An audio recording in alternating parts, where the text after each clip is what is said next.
There's the quest. Bolwuruk. A royal invitation.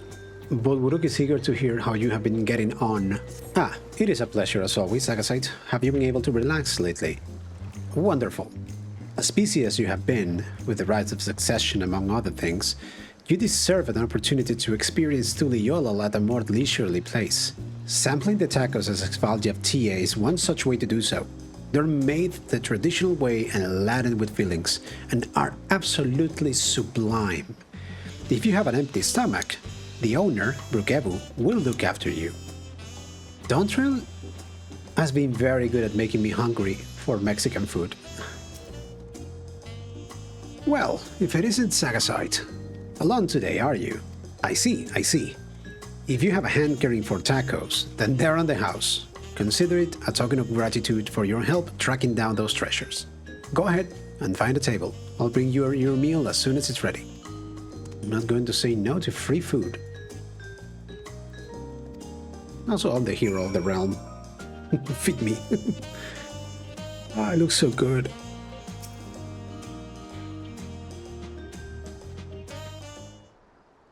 You still love tacos, I hope. You ate so many when you turned 5, you could barely move afterwards. Remember that? Who is this gregarious man? He's not talking to me.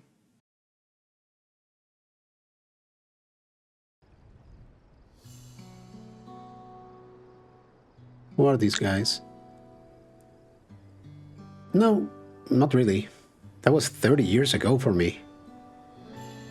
Oh, this is someone who was inside the bubble and came out. Right, sorry, it's still strange for me too.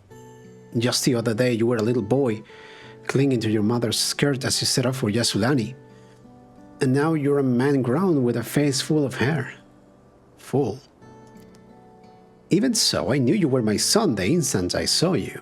We're still family and you can always rely on me. And that must be one very crazy situation. Your son, a little kid, goes to Shaaloani, then the bubble happens, and he comes out 30 years older in a snap.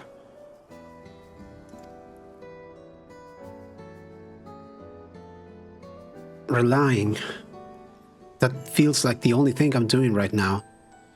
On you and everyone else. I can't even start a fire without assistance at my new job. Back in Alexandria, we had Electrope. If I needed fire, all I had to do was press a button. Everything was at our fingertips. But here, I'm helpless. A culinarian who can't even light the stove. The way the others in the kitchen stared at me, gods, I've never felt so embarrassed. I'm sorry to hear that. I had been told the tales, but it seems life is really different within the dome. Yeah, it is. My wife, my wife and children. I was thinking I would have them join me once things had settled, but at this rate...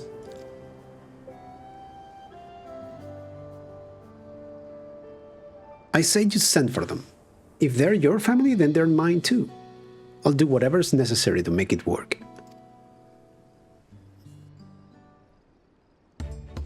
Hey, Wuklamat. I didn't mean to overhear, but it seems you're having trouble readjusting to life in Tuliyollal? Wow, Wuklamat. To aid folk like yourself, we have established a support group at the Wing of Reflection. There you can learn the skills you need to live outside the dome. It isn't easy being back, I know, but I'm hopeful that they can make things easier. That's exactly what I need. I'll definitely seek this group out, and I'll bring my family with me. Thank you.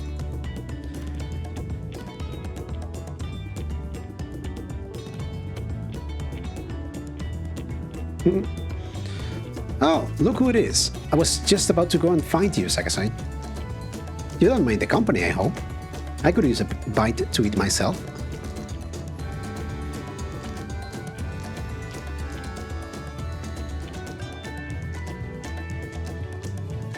Ah, the tacos here never disappoint.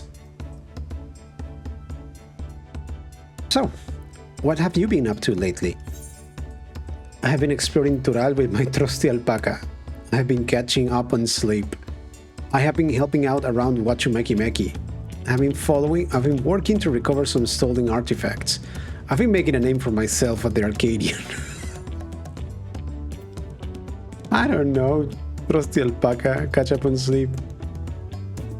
Name for myself at the Arcadian.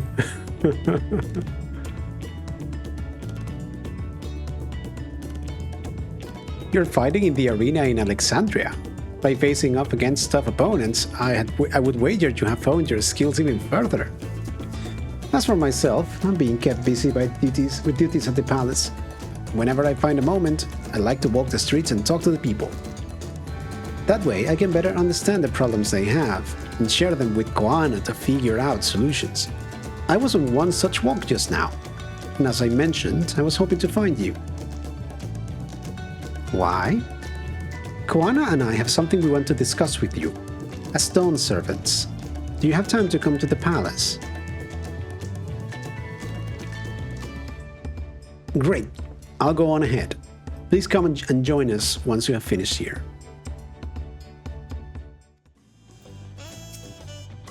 It seems Koana's gone somewhere. Sorry. Mr. Sagasite, it is always an honor. Bo Koana has stepped away to attend to a pressing matter, but he should join you within before long. Enter Sumpers, yes.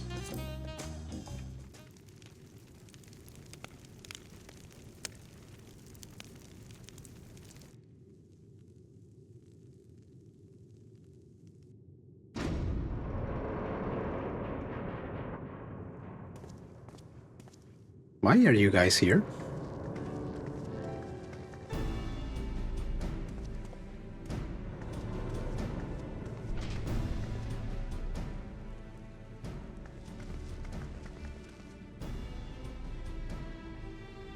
Oh, you're all here too.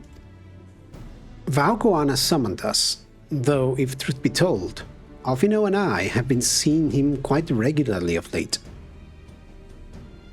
He asked us to share our knowledge of Hannish culture, you see, in hopes of further strengthening your alliance. We were, of course, happy to oblige him. Prala and I were likewise summoned. Otherwise, we have been carrying on with our work, compiling information on the Golden City.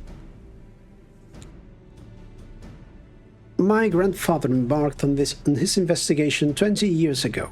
With our report, we shall finish what he started.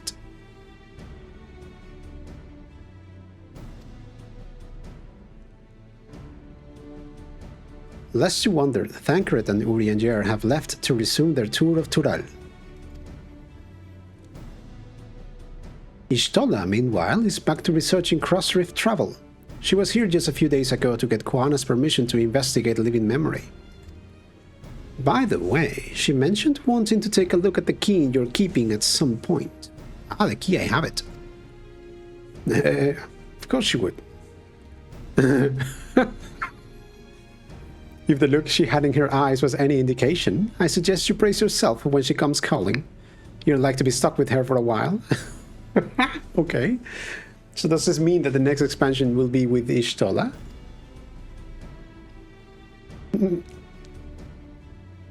As for Estinian, we know neither where he is nor what he's doing. Some things never change.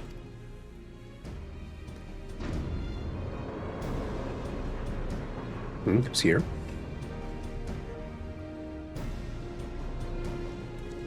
Ah, Koana.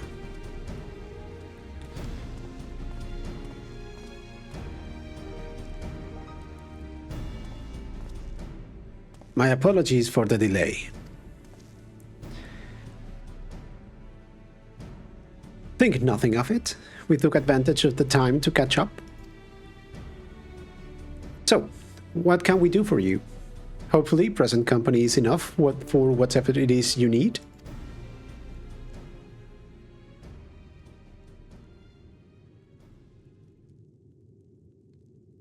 The matter for which I have summoned you pertains to Alexandria.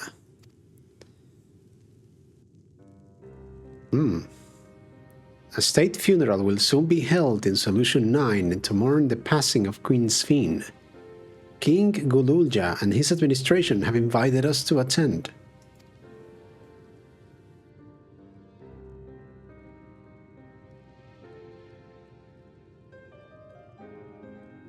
While certain issues remain unresolved between our nations, such as the treatment of Shaaloani, I see no reason not to attend.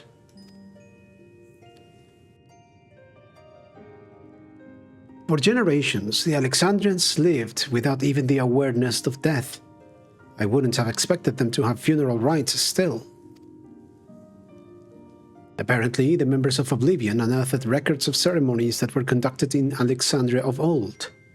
It was they who put forth the proposal that the Queen be thus honored. Makes sense. Leave it to that lot to think of such things.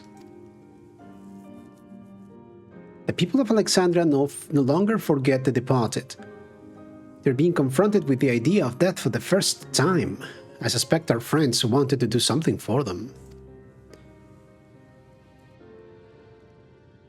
Though Sphene was but a simulacrum, she was nonetheless a pillar for her people. The pain of her passing must run deep.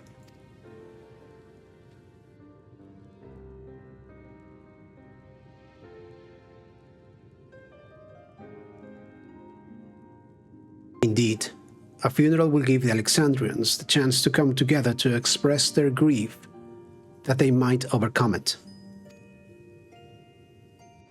I wasn't sure at first, but I have decided to go, not only to be there for Gulool Ja, but to put this chapter behind us.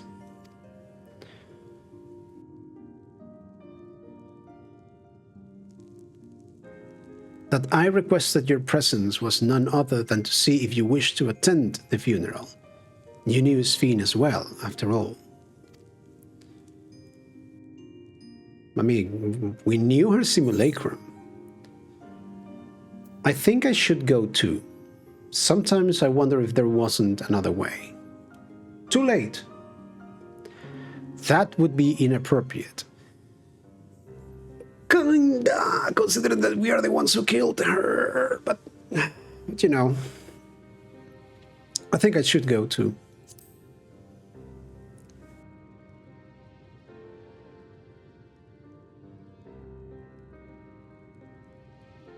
Because you considered yourself responsible for her demise, I take it. But that's not a burden you bear alone. Here's my idea. As vow, I'll attend the funeral as a representative of Tuliyollal. Meanwhile, you can go in a personal capacity and watch over the people as they mourn.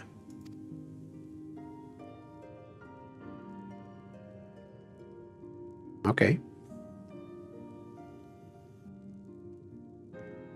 I feel the rest of us should go too.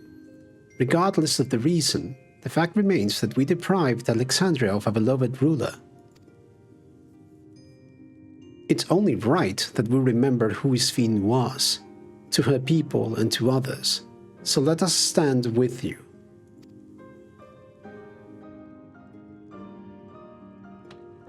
Then it's decided. Let's head to Solution 9 and look for Gulool Ja in the back room.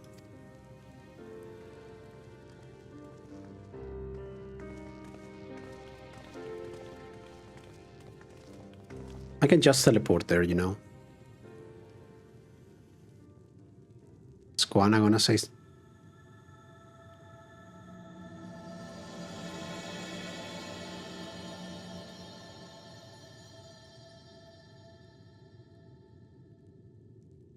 Is this new? Have they ever done this? Showing the patch title in the corner after the introduction cutscene? Honestly, I don't remember. Glad to see the invitation reach you. As you may have heard, we were able to find data on forgotten funeral customs amidst old records. It appears to have been preserved by those who rued the loss of culture due to the proliferation of regulators. We are grateful for their foresight.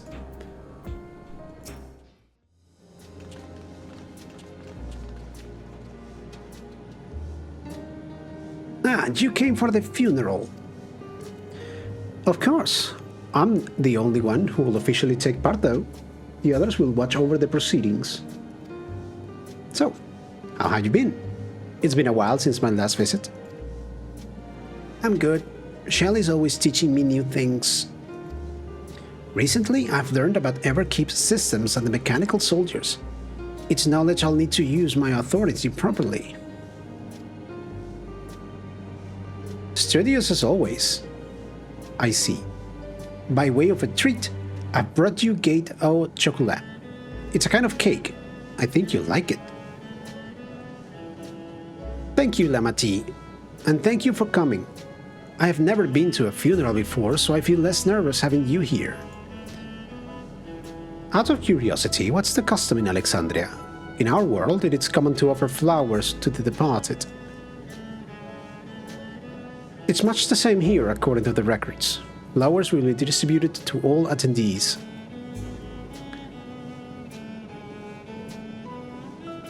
Considering that all the worlds used to be one, the practice of offering flowers may well share the same ancient origin. Fascinating, wouldn't you say?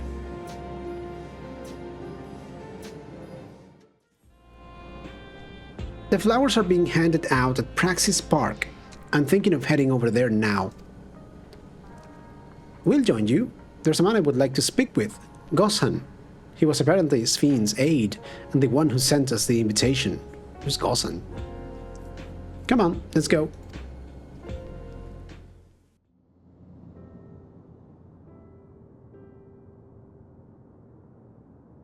Why, you're... I'm Val Woklamat of Tuliyollal. Thank you for extending us an invitation to Queen Sven's funeral. We are honored, truly. I had seen you before from a distance, but never had the pleasure. I am Gossan, former chief aide to the Queen. Since her passing, I have been responsible for administering affairs of state. Hello. Can we get our flowers here? Yes, Your Majesty. The flowers are being handed out at the counter yonder, alongside the regulators. What? We need to wear regulators for the funeral?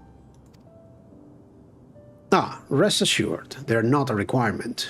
We are aware your people do not use them. You see, people in Alexandria of old wore tokens of mourning upon their persons when attending funerals. As such tokens were black, it was suggested that we might wear regulators painted the same color. We have yet to produce enough for everyone, but we are distributing them as we are able. I see.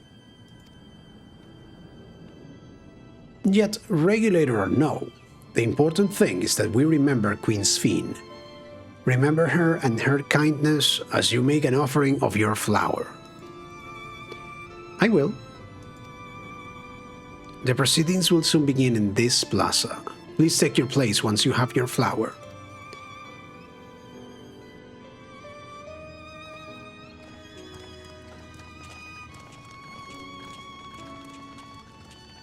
I know there are customs using regulators, but giving them more regulators? Sus.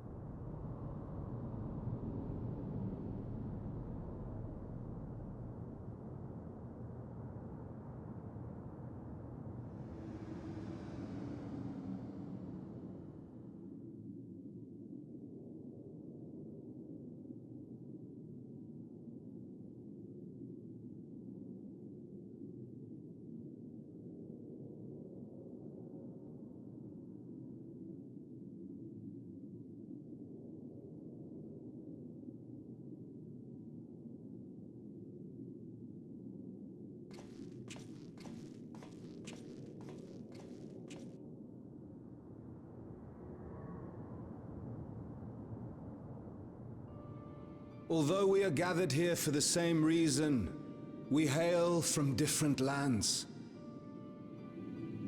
Some were born and raised in the Alexandria of old, while others came to us from Tuliyollal.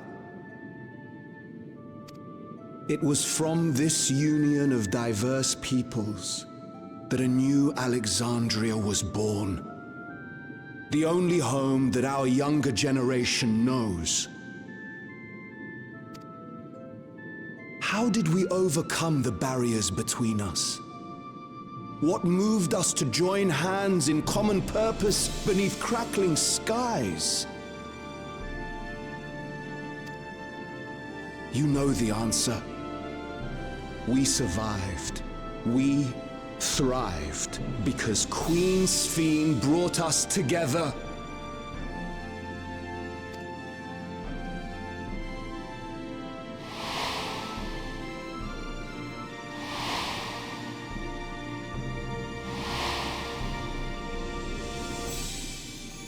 Inspired and encouraged by her boundless kindness, we strove to be better, for ourselves as well as those around us.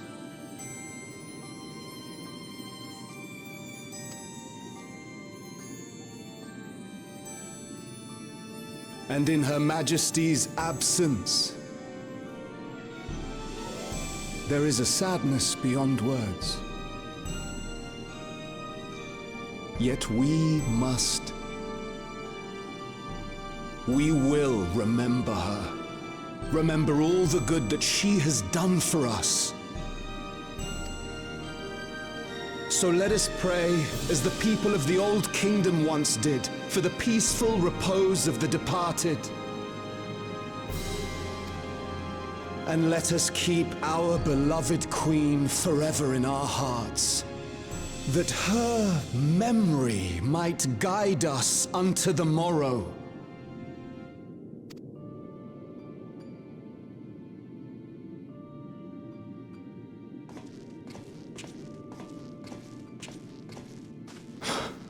Would that I could find solace in my own words.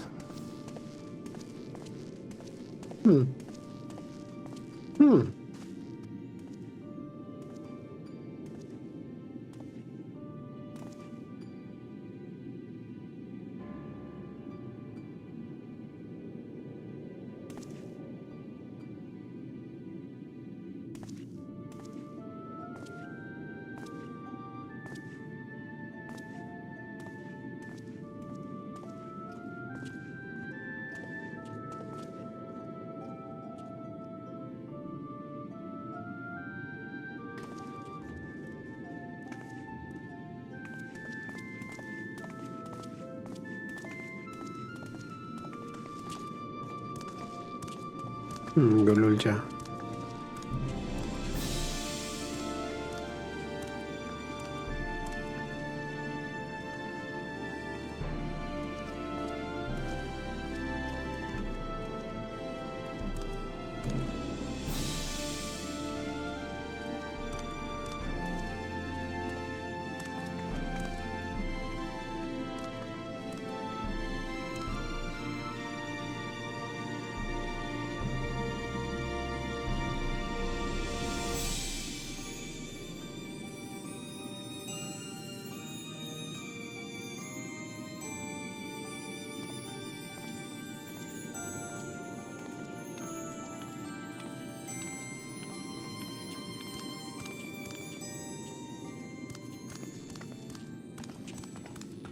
Was Queen Sphene taken to the cloud?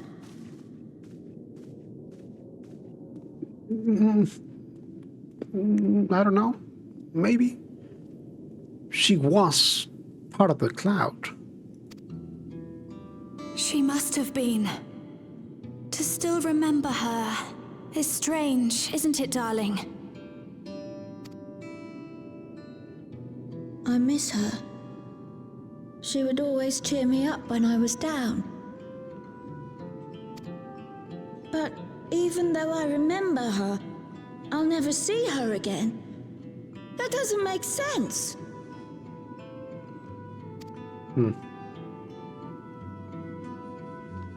It seems that's what it means to die, I'm afraid. But what will happen to us? Are we just going to be sad forever?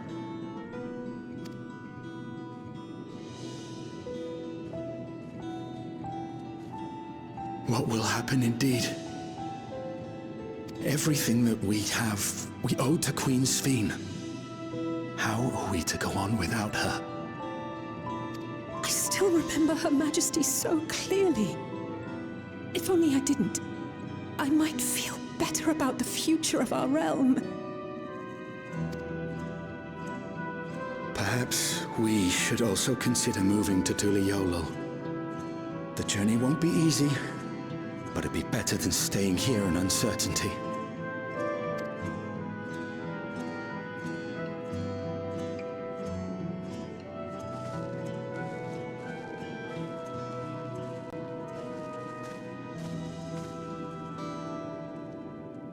In times like these, I take comfort in the beliefs of a Turali people called the Yokui.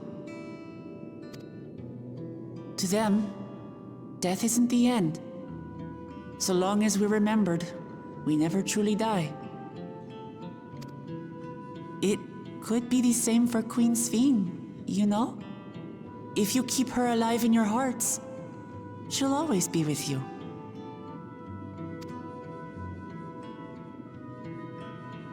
But we still won't be able to see her, right? I don't want to think about that. I wish I could just forget instead of having to feel like this.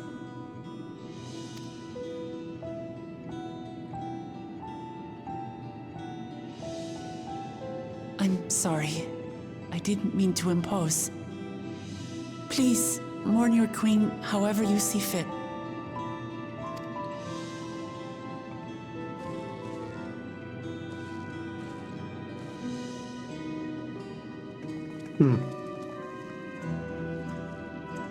As expected, they struggle to come to terms with their loss. I hope they can find a way to move forward. It's not only grief that weighs on them, but worry for the future. Bereft of their queen, how will they proceed? True. But with that at least, we're not powerless to help. What is it, Gulool Ja? I was wondering, is it better to remember or forget someone when they're dead?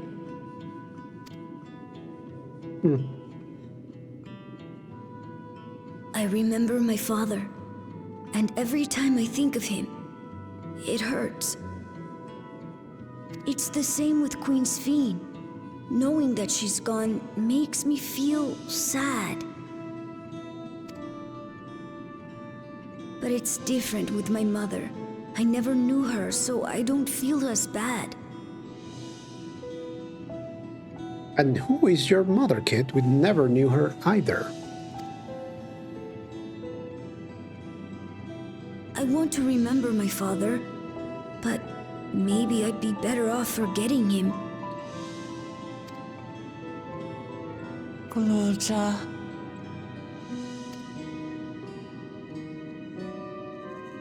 Why don't we continue this somewhere else?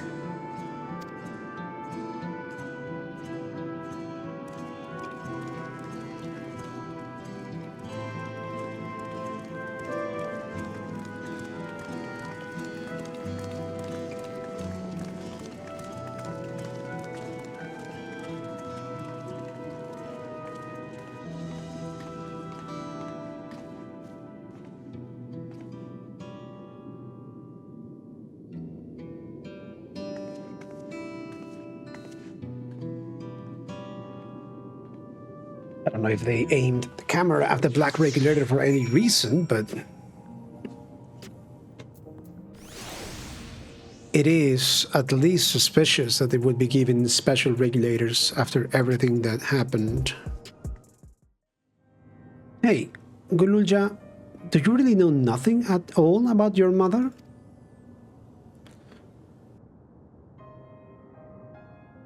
Shale searched the system for information on residents, but the only Mamool Ja she found listed were my father and me. Even if she died and was erased from people's memories, she should have been there, but she wasn't. Well, that you're here means she was here too, inside the dome. There can't be any other way about it. Perhaps we should try looking again. Do you want to know your mother? I think so. Even if it makes me feel sad, I want to know her. So I want to try looking again. And if I don't find anything this time, I'll give up. I see. Well, if that's what you want.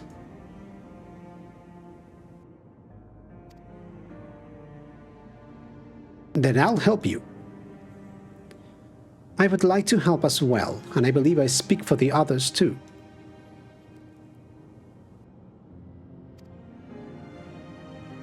But I can't bother you with this.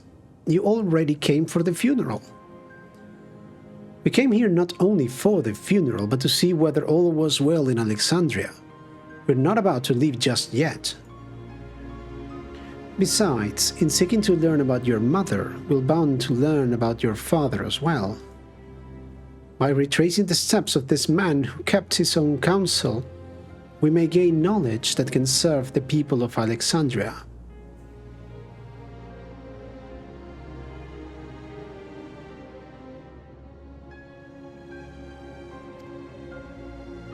All right, thank you everyone. Assuming neither memories nor records of Gulool Ja's mother remain, we must cast as wide a net as possible. I suggest we split into groups. Sagasite, if you could make inquiries outside in the outskirts, the rest of us will do the same in Solution 9.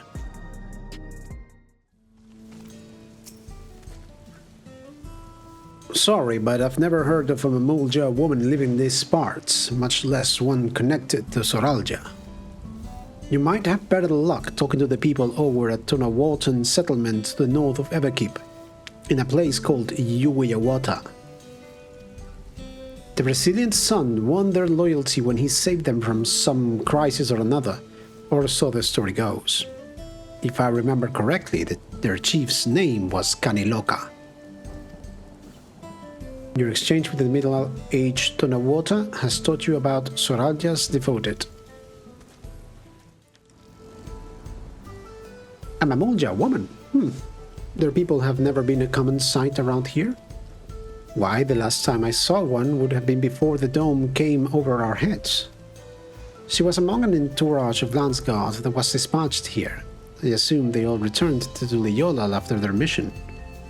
But if any remained, I suppose they could have been trapped in here with the rest of us. Your exchange with the Teeshal Ja has taught you about a Mamool Ja woman. You're looking for a Mamool Ja woman? Oh, Gulool Ja's mother. I can't help you there, I'm afraid. I only know a little about Tturuhhetso Ja, and then only what my father told me.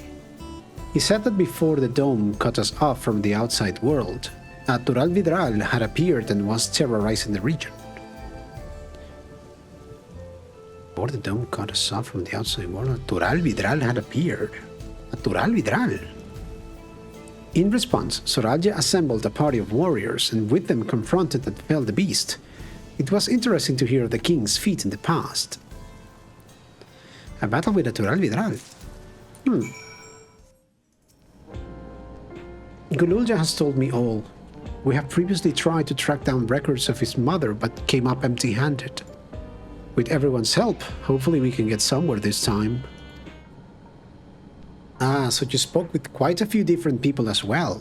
Let's combine all our findings and see what conclusions we might draw.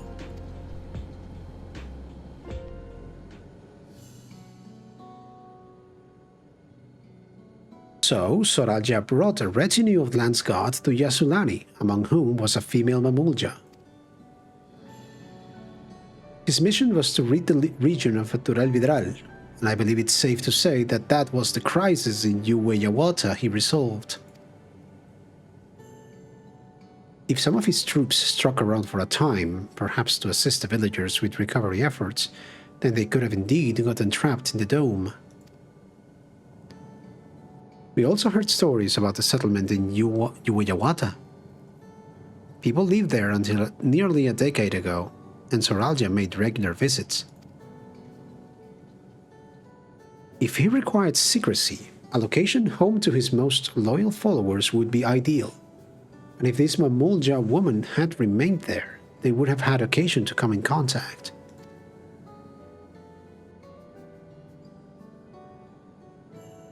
I see, but what could Tturuhhetso Ja have been doing in that village? I think we can answer that question. Yeah? How? In order to retrace Tturuhhetso Ja's steps, Raha and I spoke with a researcher who worked at Origenics. He said that approximately 20 years ago, a number of his colleagues were transferred to a research facility outside Everkeep, per the King's direct order. This is the first of such a facility. Only Vanguard was believed to have been under the King's jurisdiction. It was apparently being used to develop a new kind of weapon, and I'm afraid that was all we could learn. It's plenty to go on. Even if the work there was classified, any materials and equipment needed would have been manufactured within Everkeep. So if we look into transportation records...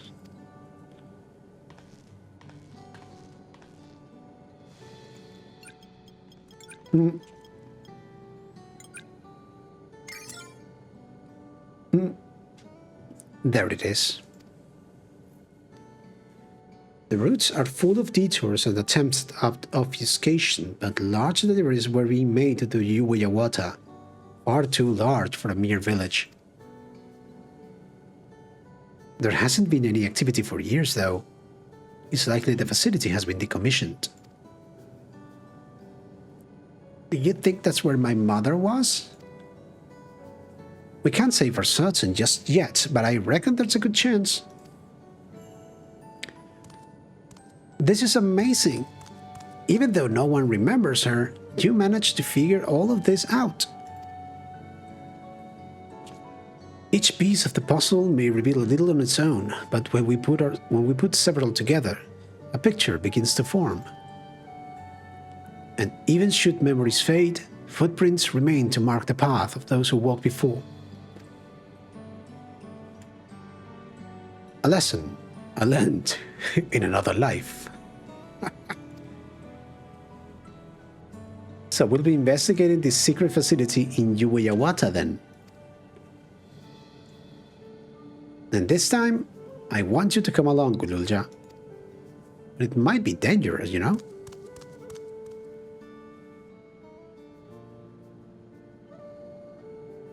Yuweyawata is on the other side of the lake. To get there, you'll need to take a hover cargo from the Drift Downs. Alright, thank you, Shale.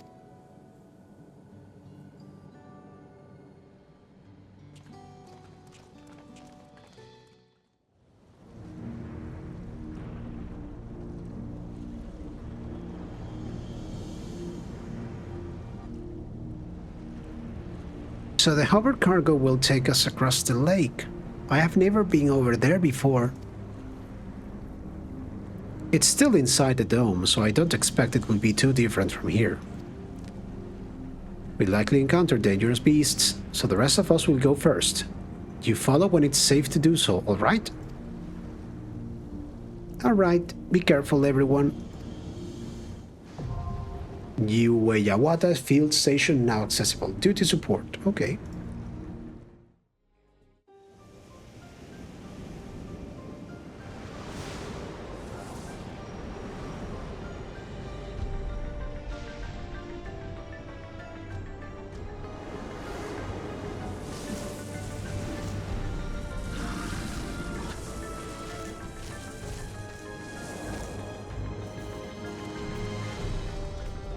Lots of trees. There weren't so many trees on the other side.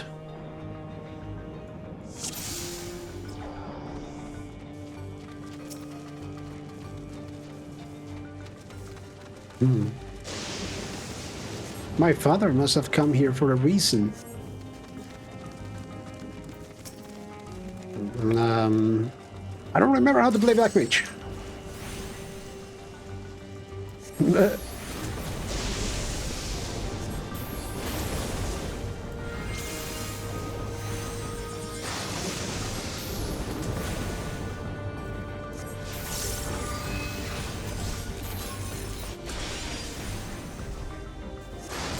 Try this! I have you!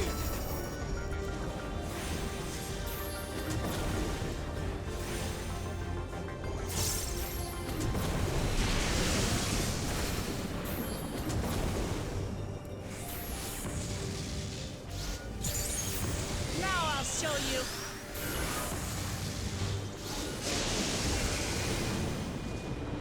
I should have saved for the flare star.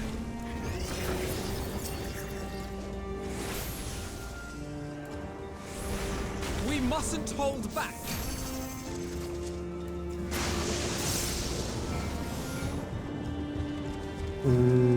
I think it just froze the timer, right? No, what ability I had? Oh yeah, it freezes this. Okay.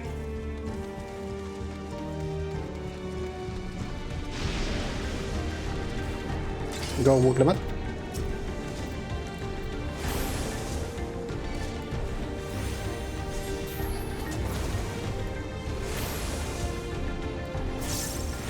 We mustn't hold back!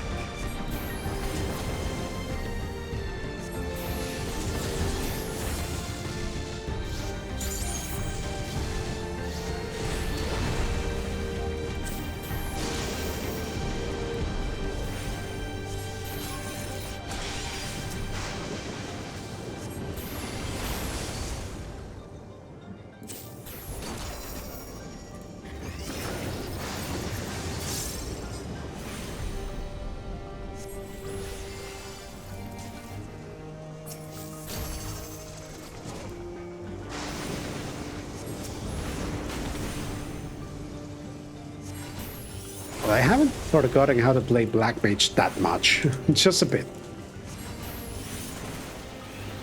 Hold still!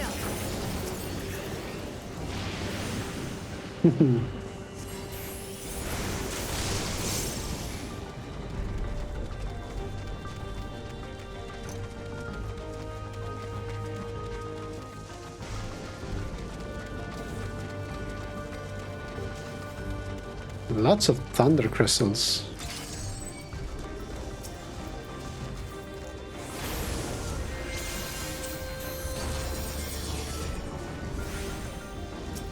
Whoa, whoa, whoa, whoa, whoa. They're always sending the AoEs to where the ley lines are. God damn it. You cannot stop us!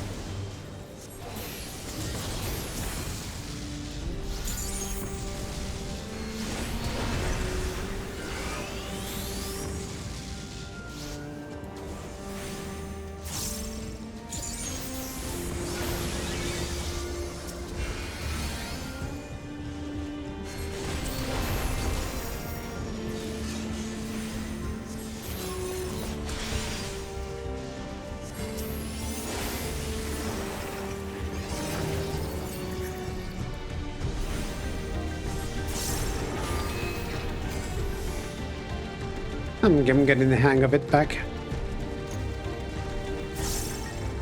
Also, always good to do this with trusts. Just...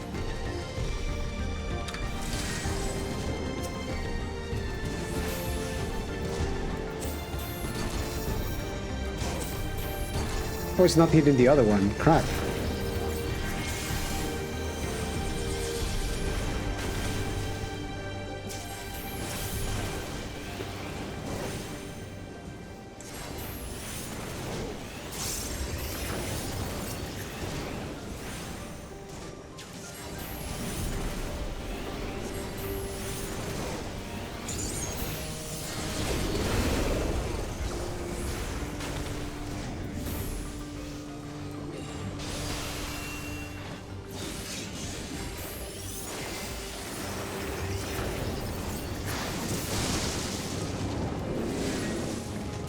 The fact that Umbral Soul just freezes the timer, it's so good.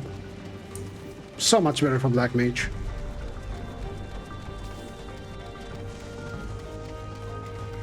Limblum, Sakmal. Oh, wait, Sakmals. Okay. Go.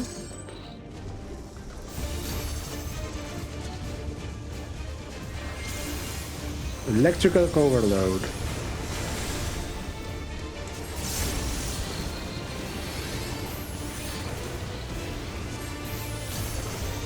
I wonder if they kept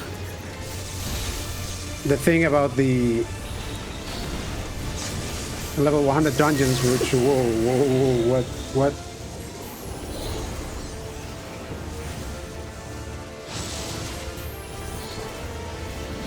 God damn it.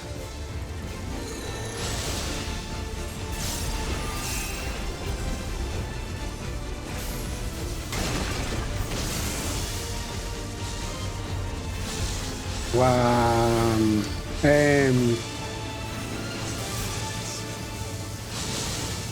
Damn it. So much movement.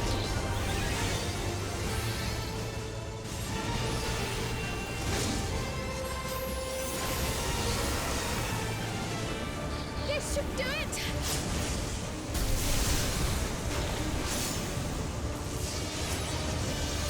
What is that? Oh.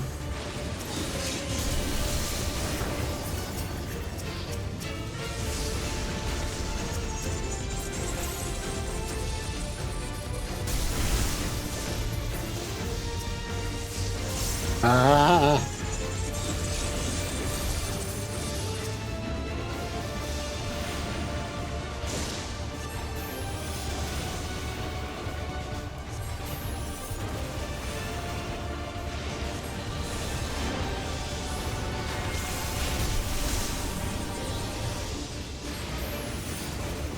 Okay.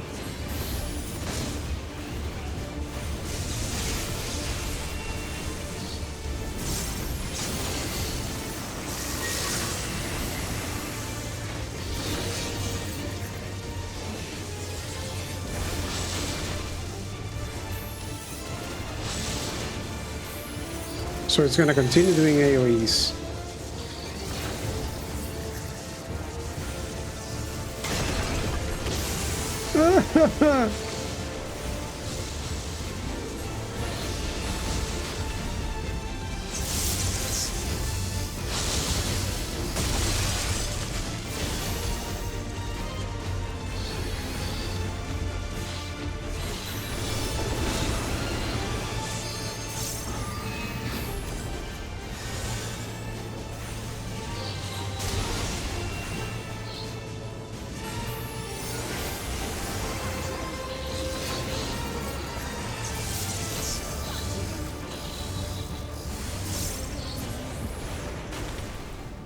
Okay.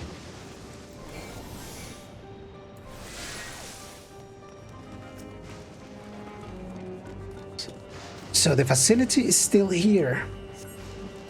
What kind of research did they do here? The Caniloca Corpus.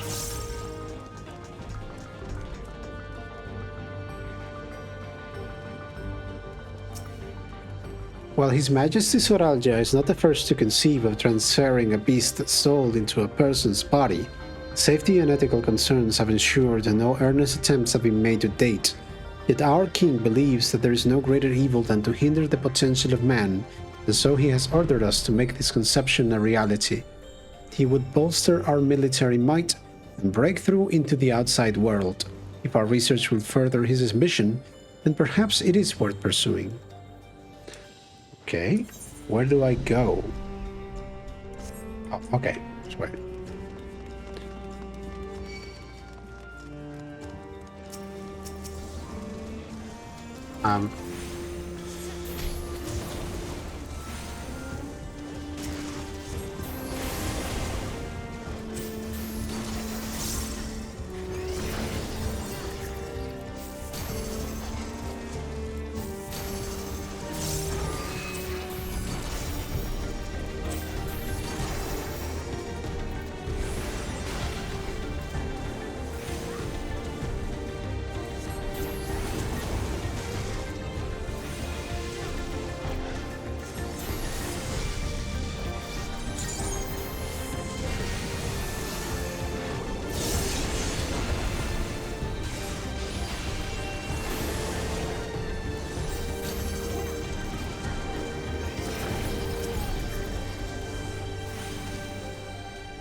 They have no eyes. Creepy.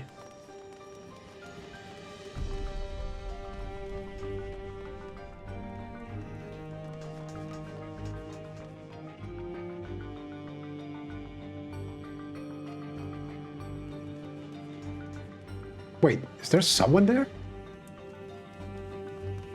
There are no foots, no feet. Very Resident Evil-esque. Our bodies are fragile vessels. Although the infusion of another person's soul confers strength and vitality, the soul of a beast yields mixed results. Even when stripped of memories, a feral soul can induce a psychological instability in the subject. I suspect this is because primal instincts remain, and while a certain amount of bestial ferocity is expected, and I dare say welcomed, too many such souls can lead to physical mutations. For now, our objective shall be able to determine the threshold beyond which a body is at risk of uncontrolled mutation. Sounds like these guys were the ones who started the whole...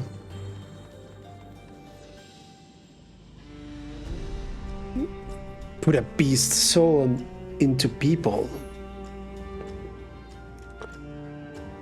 thing. Hello. Whoa. Whoa. Okay.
But isn't the ability to put animal souls into people like something normal in Alexandria? That's the basis of the Arcadian.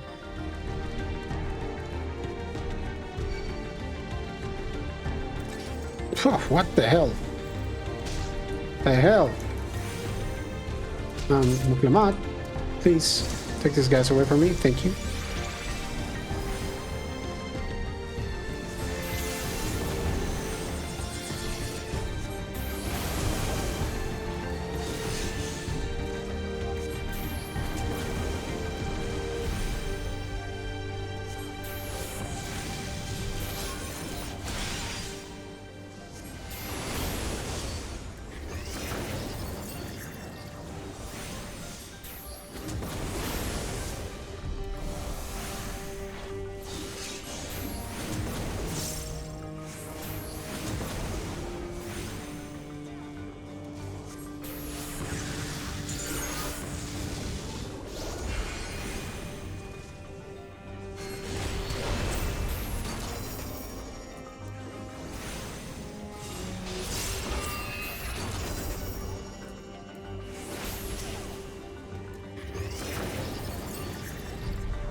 The rate of transfiguration may be dictated by the potency of the soul consumed.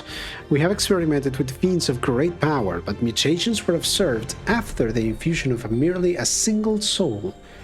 No better was this phenomenon illustrated than with poor Atticus. His body was altered irreparably, and he lost all capacity for rational thought, while the primary objective of this research was to utilize the soul of Natural Vidral. I struggle to see a path forward. An alternative approach must be considered. Natural Vidral, okay.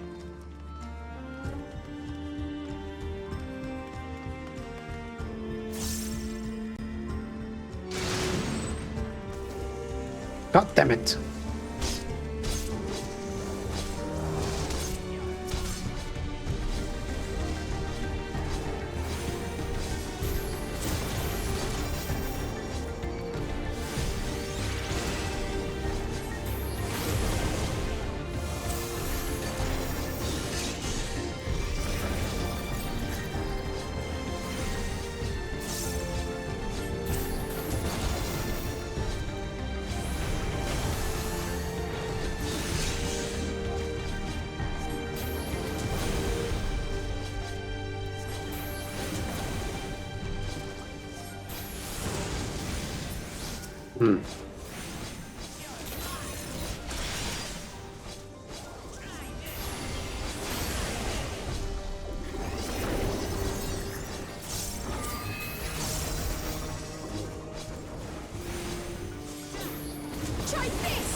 I could hear Riley is farther away, but Wuglamat's voice is very, very low. Curious.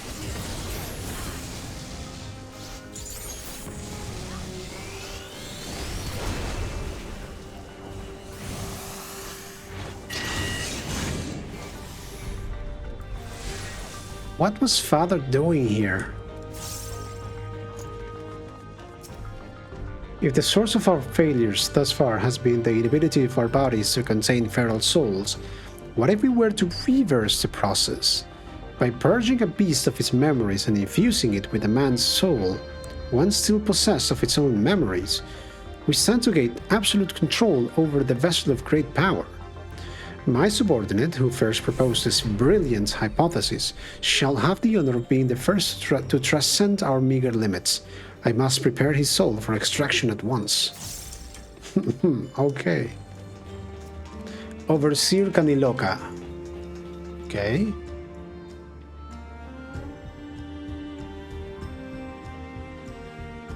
Okay, Wulamat, what do you think?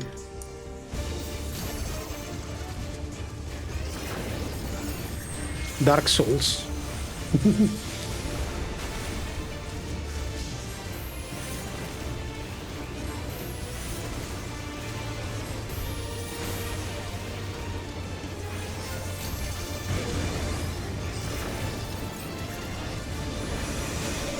The hell?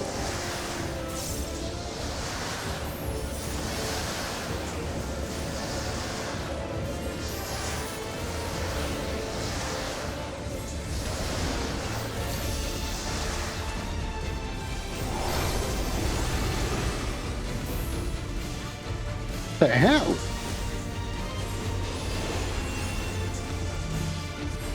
This is freakier than usual.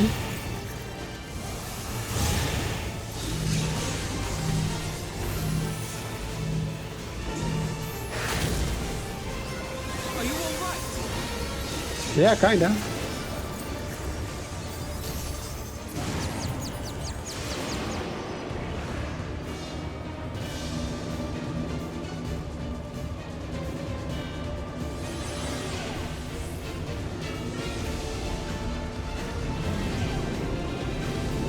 Okay, I guess that's just... Okay, that was cool.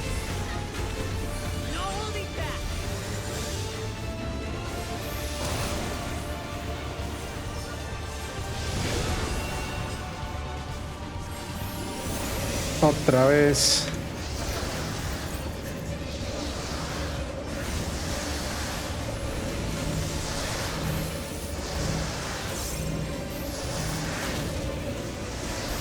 Ah. Uh-oh.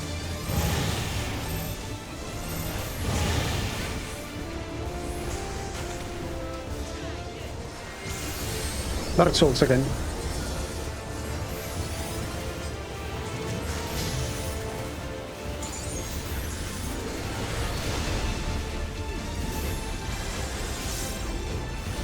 We mustn't hold back.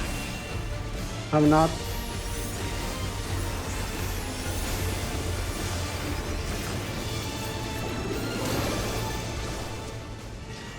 Would that we could tame the beast, but the seal is all ready.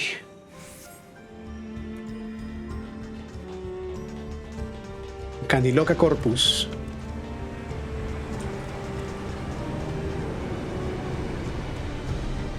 Okay.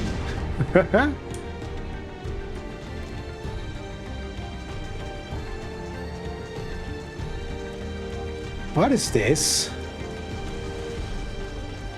What is that? Sprightly mold, sprightly stone. Okay, Wuklabaco. Shoo.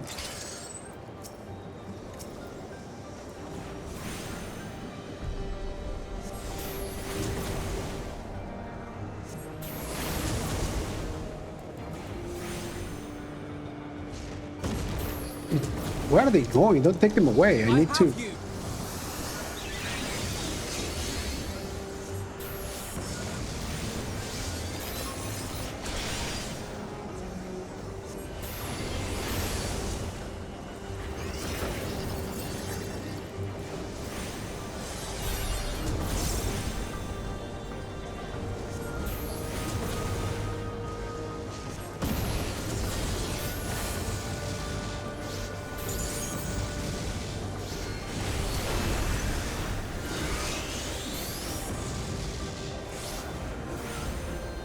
Lots of flares.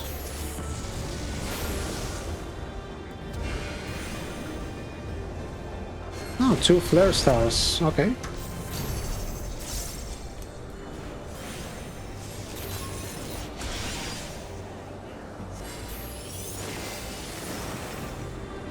Boss time. Okay.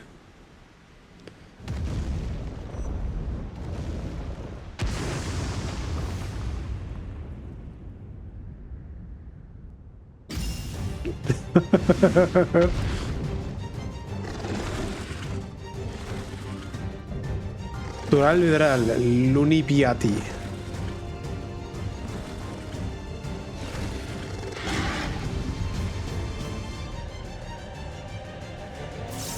The same model as Ruby Carbuncle.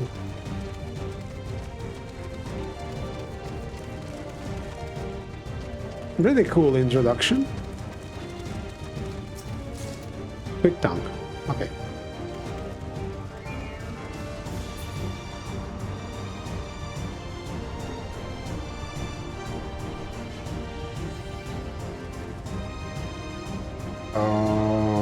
Okay.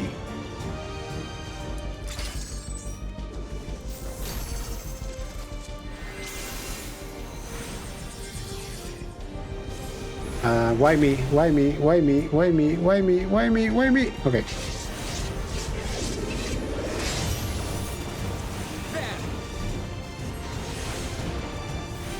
There was something else.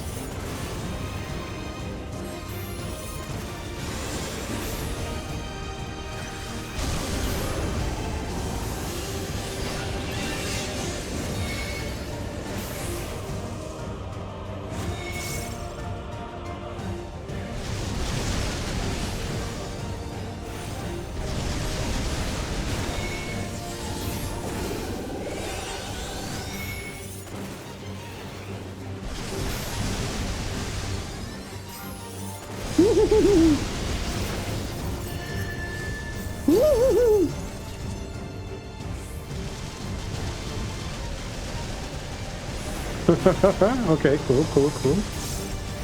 So far, so good.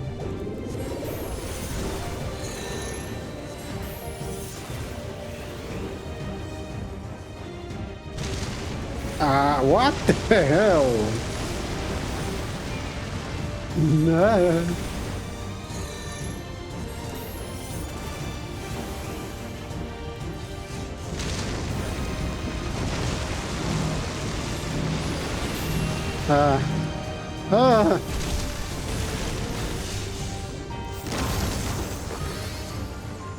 Heal me.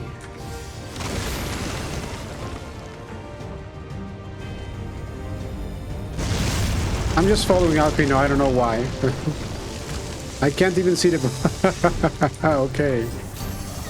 Really cool, okay.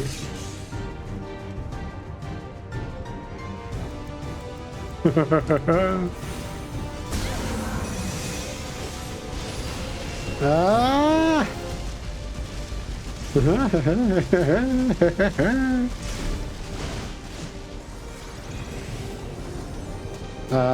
What? Okay. Ah, what? No. For some reason I... Uh-oh. If you don't heal me, I'll die.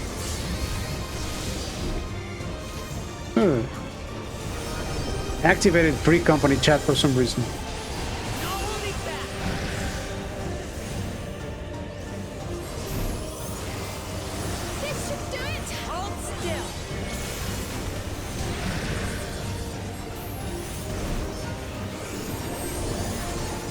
Slabber.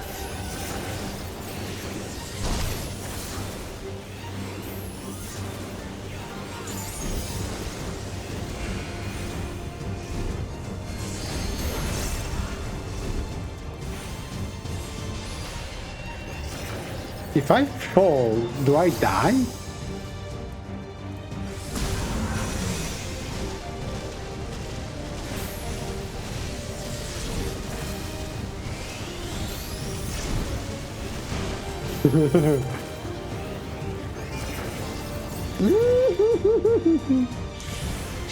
Ow, ow. Oh no, I didn't hit me.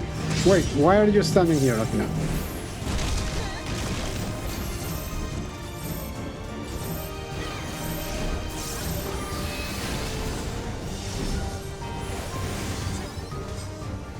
Kind of difficult to see everything under his body. Are you all right? Kinda.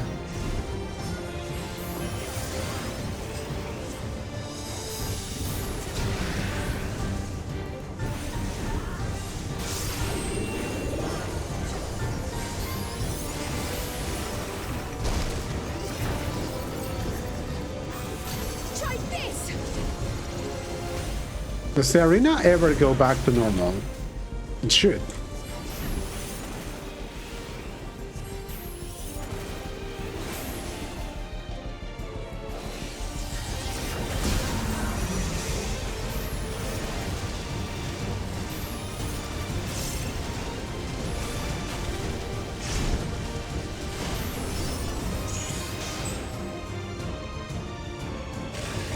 Okay.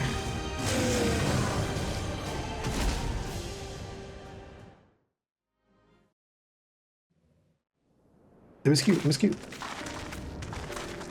Bunny. For all the talk of my brother felling this beast, he only imprisoned it, like Valley Armanda.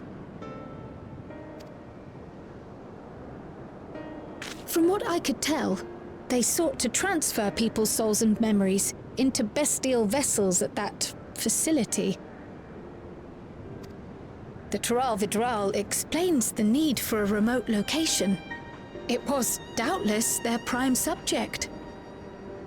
Though I expect Tuliyollal Ja did not foresee the opportunities it presented when he imprisoned the creature.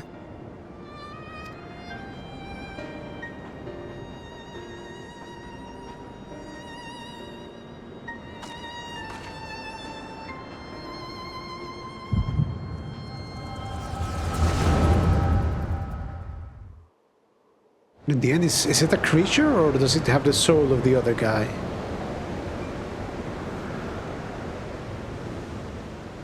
And so, in order to prevent the breakdown of the individual, I instead seek to transfer their soul into the body of the beast. This would allow one to wield the power of a Tturuhhetso. In theory, our initial experiments will involve lesser creatures. But in time, I am confident we will be able to bring even the mightiest under our control. And what becomes of those who offer their souls? As they won't be able to return to their original forms, we must consider them lost. But the sacrifice will be worthwhile, for the army you stand to gain will far surpass any composed of mechanical soldiers.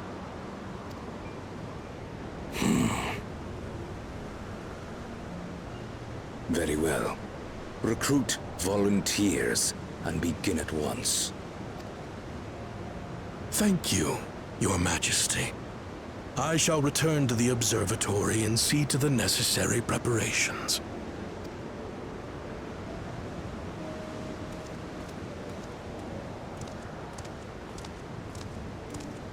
Oh, hello. Hi. Who are you? I mean, we know, but we don't know. So, you've given him permission?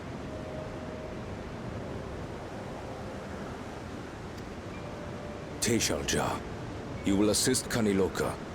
Teeshal Ja. Teeshal Ja.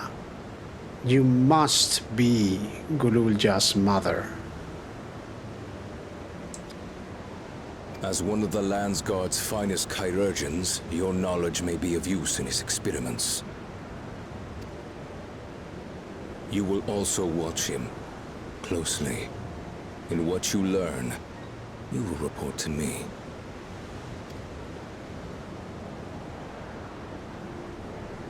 You object to his project, or are you incapable of performing this duty? No, Your Majesty. Whether we shelter within the dome or expand beyond it, we require great power. But with no one to rely upon, we must take that power for ourselves, even if the means are questionable. I will do as you command. But if Kaniloka's work bears fruit, I wish to beg a boon.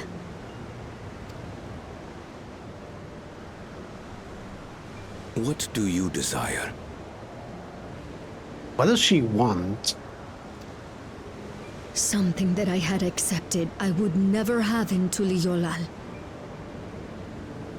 That I believed would forever be beyond me. That it was foolish to covet. But here and now, it is close. So very, very close.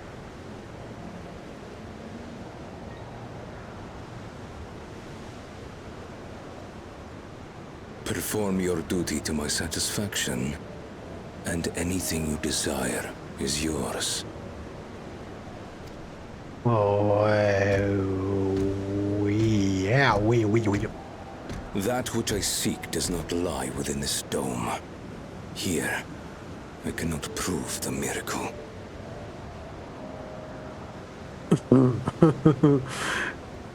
In exchange for doing this, she wants a child from him. But why did she say that? I'm assuming too many things.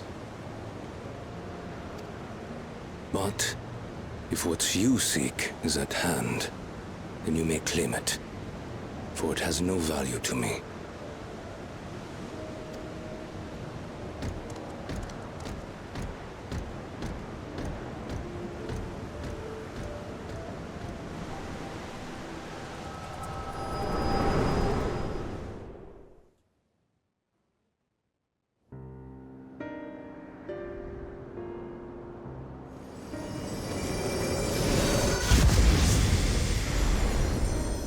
Bye-bye. Are you all right?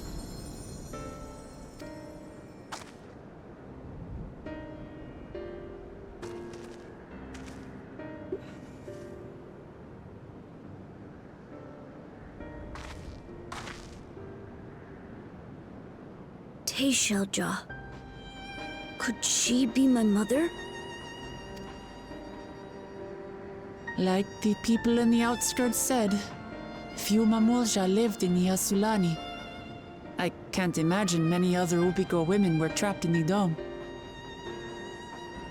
mathematically speaking, and yeah, it's very likely that Teeshal Ja was her mother, but well, I don't. That being the case, she could well be the one. This observatory Kanaloka returned to, could it not be part of the research facility? We might learn something about Teeshal Ja there. That's where we're going next then.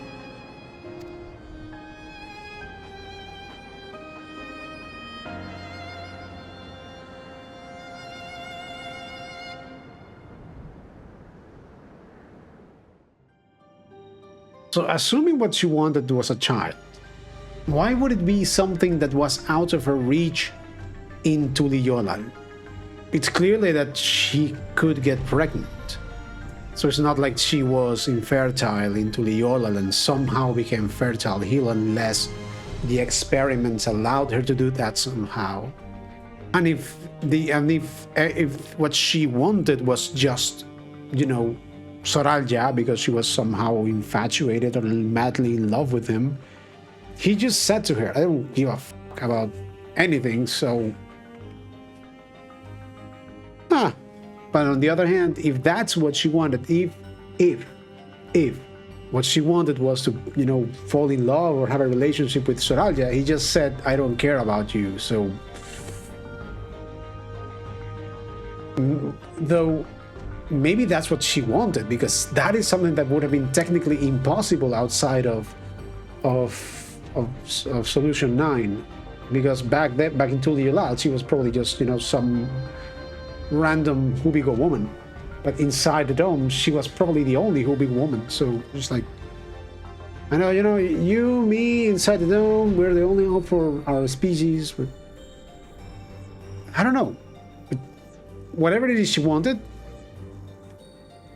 Weird. I wish I could see into the past like you, and I could see people who are gone. Because there aren't any other Mamool Ja women here, for a long time I couldn't even imagine what my mother looked like. But when I visited Tuliyollal and saw some, I was finally able to picture her in my mind. And one day I hope I can see what she actually looked like as well.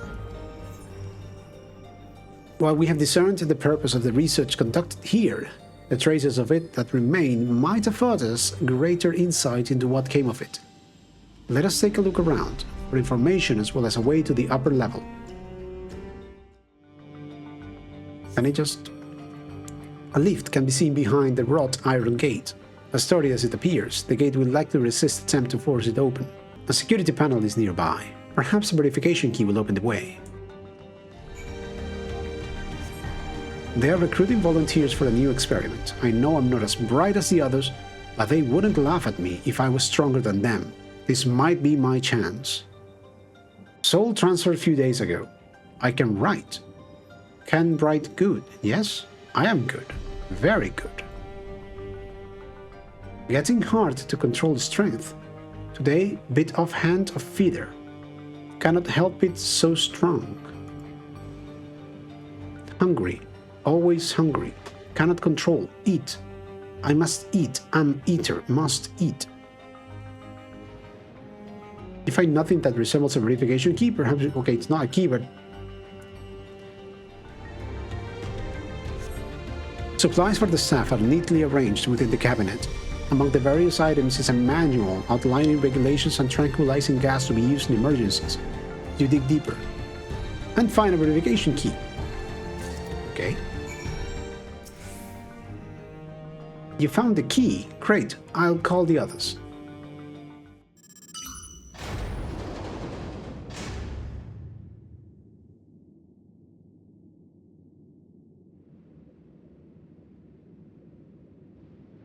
It seems the key can be used to operate the lift as well. Up we go.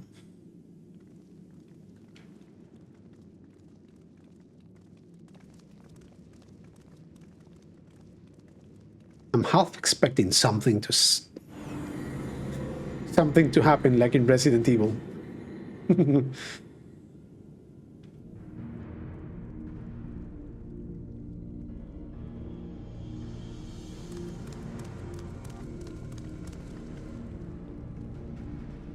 Okay.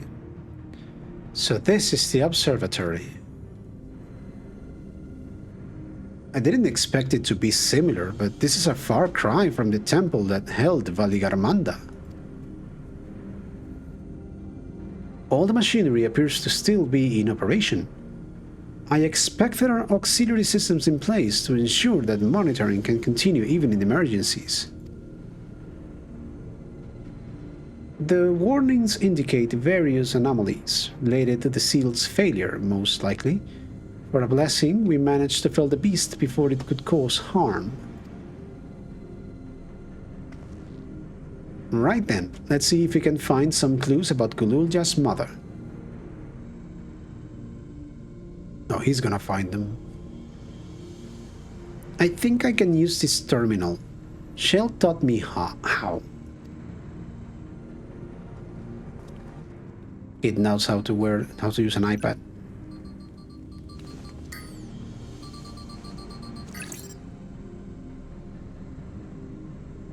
There's so much data. I don't know what we should look at. I don't know what we should look at? Typo?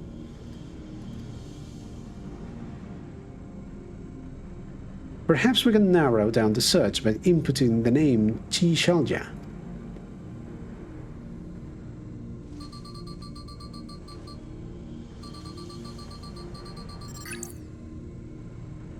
Ah, it brought up a lot of results. They all seem to say the same thing. Teeshal Ja, Administrator of Experimental Treatments, Research Logs. This sounds good, doesn't it? Careful. Chances are the data is encrypted, and even if not, it will take considerable time to go through it all. Then let us take it with us to the back room and have Shale analyze it. Agreed. Alright, I'll transfer it to this storage device I brought. He even has a pen drive with him.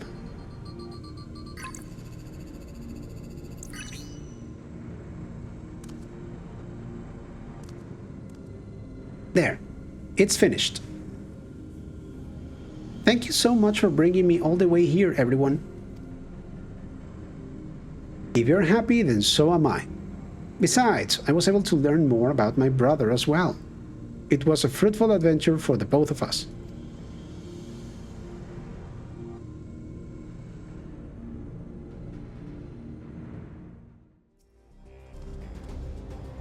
And here we are.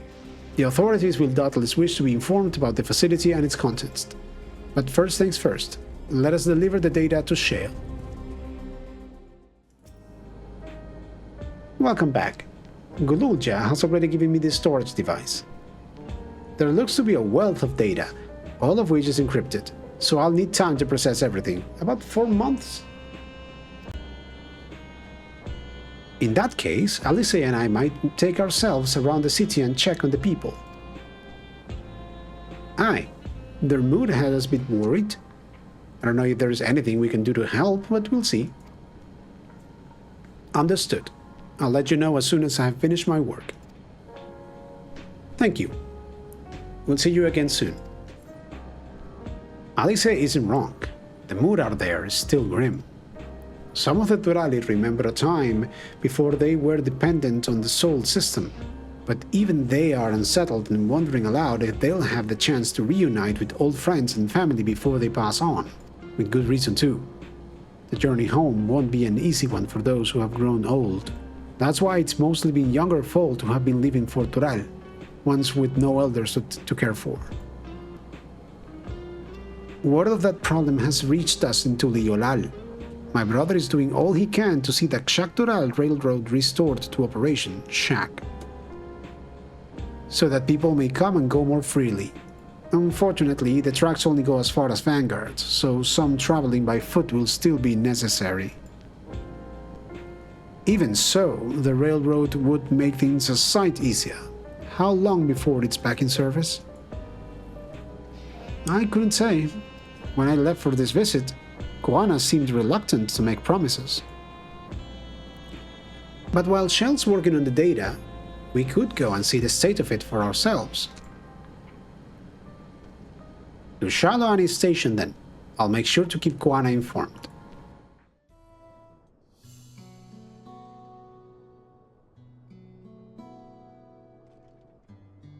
Vow of resolve.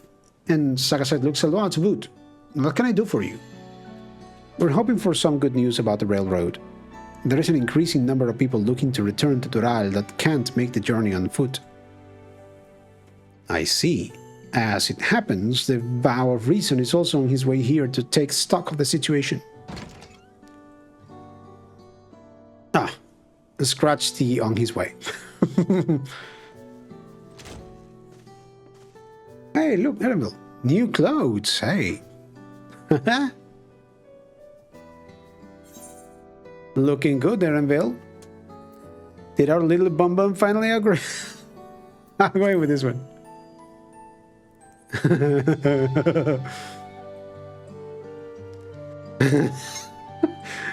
Stop that.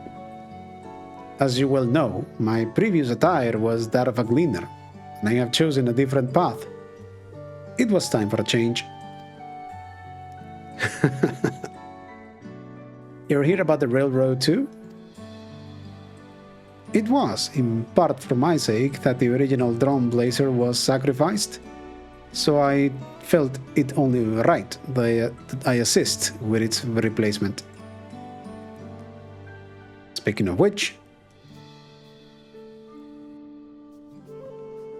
I assume that Mati has explained the growing urgency of the need. What have you to report? The new locomotive was on track for completion, but we're having difficulty pulling her into the station, in a manner of speaking. You see, when we used the Dawn Blazer to get into the dome, urgency outweighed all other considerations. But now we're back to our original problem: how to run the railroad without upsetting the inhabitants of Mewahetswan. That is, the Ronek. Though the Hetzarro that follow them are none too pleased about their Hetso being spooked by the noise of the locomotive, either. The solution I have devised to quieten the railroad should address that complaint. But a silent train presents a different danger. The Ronek will need to be deterred from wandering across the tracks. And I suppose we can't just blow the whistle at them, or they'll panic and be put off their grazing again. Weren't the railroads plotted to avoid the Ronek's preferred grazing areas, though? It's odd that they're getting so close in the first place. The Ronek's grazing patterns have shifted since the tracks were laid. I am not certain why, but I intend to ask the people of Mewahetswan for their insight. As a major proponent of the railroad, I have a duty to assist in this matter, and I too would hear what the Hetzarro have to say about it. They are the ones most affected, after all. I believe it would be best to begin by consulting their leader, Wato. The rest of you can accompany us to the Hetzarro encampment if you like. Oh, he has a little Robo Kakiwa, like a charm in his backpack.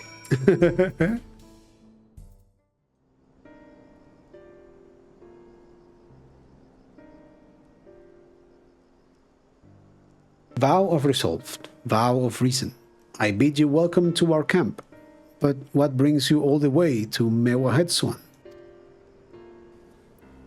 I thank you for seeing us. Our visit concerns the matter of the Tural Railroad.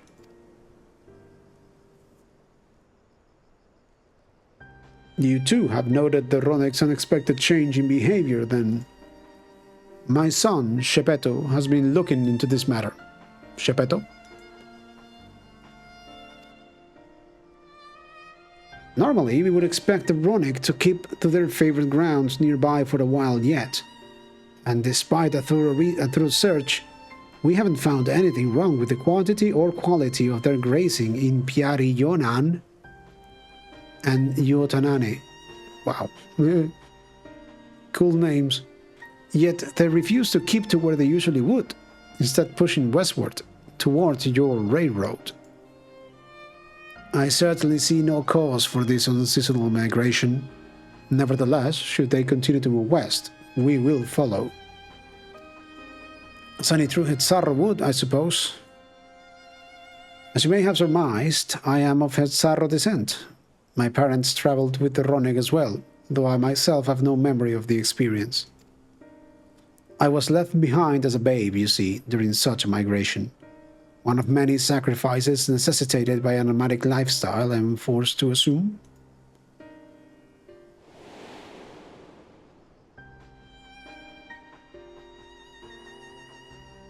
A chance encounter with a kind Belu merchant was the only reason I survived. Taking pity on me, he taught me his trade, that I might fend for myself.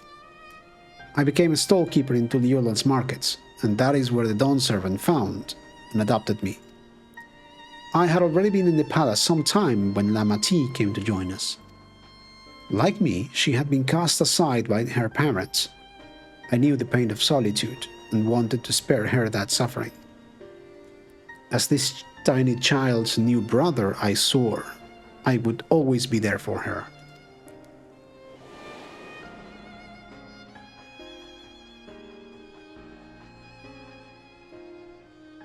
Truly, I have never heard of the Ronig choosing a path so arduous as to force such a terrible decision, nor of any Hetsaro willingly leaving their own flesh and blood behind. There must have been some exceptional circumstance. I cannot say. The idea of following their footsteps that I might better make excuses for their actions never much appealed to me. But if they had good reason, wouldn't you want to know? Even if it might help you better understand the Ronig's current behavior.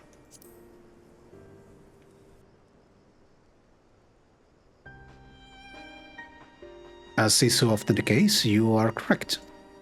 Though my discomfort with the Hetsaro way may arise from fear of reopening old wounds, rather than blind fervor for innovation, it would nevertheless see me repeat past mistakes. And to refuse to learn one of our country's treasured traditions would make me a poor Dawn servant indeed. Please, teach me of the Ronig and what they mean to you. I promise to listen with an open mind. We would be delighted. In the meantime, your companions are welcome to look around. Shepeto. Will you learn of the Hetsaro culture with me? I should like to approach this with the fervent curiosity that you and my sister share, but it would be useful to know whether I am doing it correctly. Then it's settled. You'll learn more of the Ronig and we'll have a look around the plains. And perhaps, in the process, we'll find the answers we seek.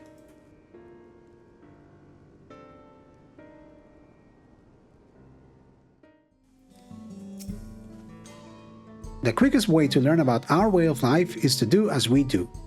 I hope you're not above manual labor. I am not the most experienced, and I'm ashamed to admit, but I shall put forth every effort. That's all we ask. Take these tools.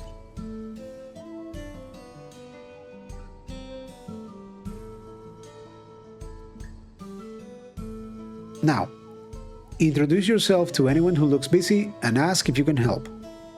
They'll be happy to teach you what to do in exchange for another pair of hands to do it.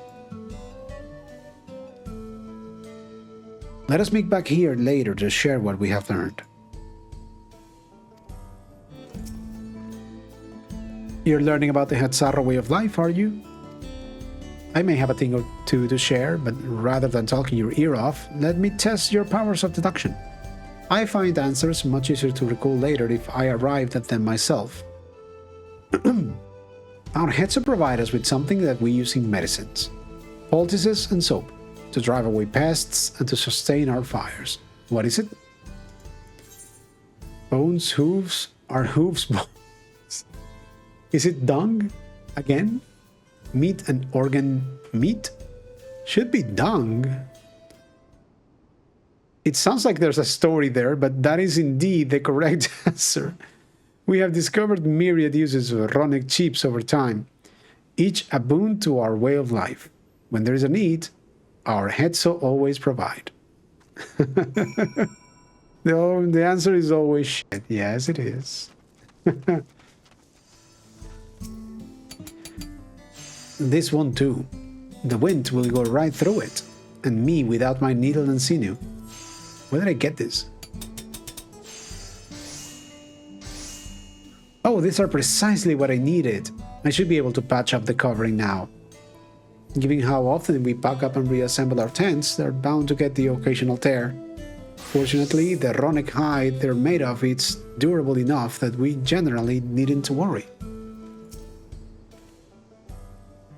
I'm afraid I've finished with my tasks for the time being, but since you're so eager to learn about our way of life, why don't I tell you a bit about our migration customs? If you are here, you likely already know that the Ronic are our Hetso, our guides, that we travel with through the turning of the seasons. We trust them to lead us to fertile lands with all we need to survive. But you may not know that sometimes the herd splits into two, bound for different paths. On those occasions, we Hetzarro must also part with half of our number. You might think it a strange and stressful custom, but over the years it has seen us visit new lands and broaden our horizons as a people. This too is the wisdom of the Hetso. As you stroke the Ronic's coat, you know that many portions are shaggy and tangled. This one's fur is a bit overgrown, but a good brushing should thin it out. Would you like to give it a try? You'll need the right tool for the job, mind you. A comb of the type you're used to would just get lost in the tangle, like as not. Well, something else they magically gave me. Ah, Shepeto sent a Ronic brush with you, did he? How like him. Now, just run it through one little patch at a time, gently.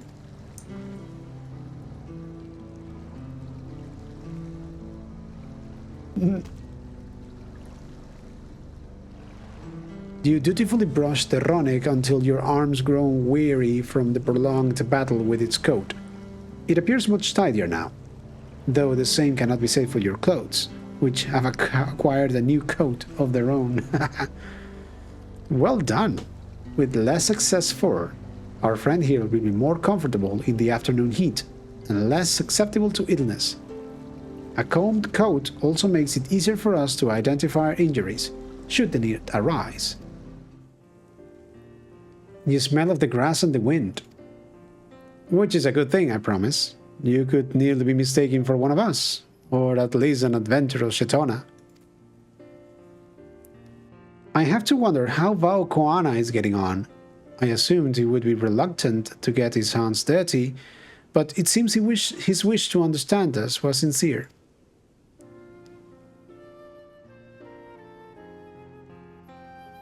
Ah, there he is now. Oh, he befriended Ronic.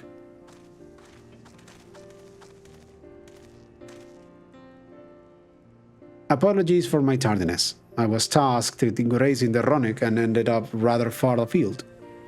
I found myself wandering hither and thither at my companion's inclination. To force us back to the trail seemed inappropriate. But how was your own work? Have you anything to share? Hetzarro life revolves around the Ronic, but in turn the people receive all they need. The Ronic are treasured members of this community, as important as family. Both are true.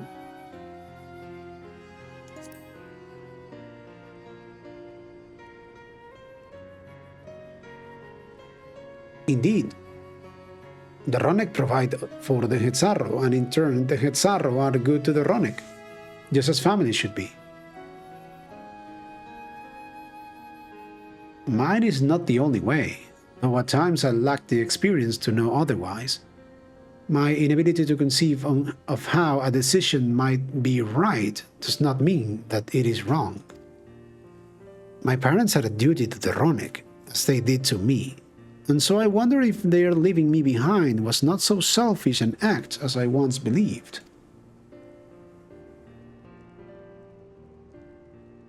I have no way to know, of course, and regardless, this has no bearing on our present concerns. We are here in service of the people of Tural, after all. Nevertheless, I thank you for helping me find deeper meaning in what we have done today. And I will endeavor to remain curious, especially where the Hetso are concerned.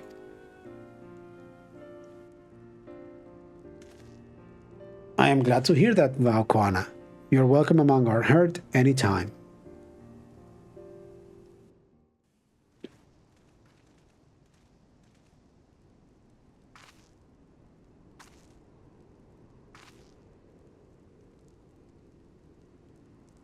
Their eyes are unsettling.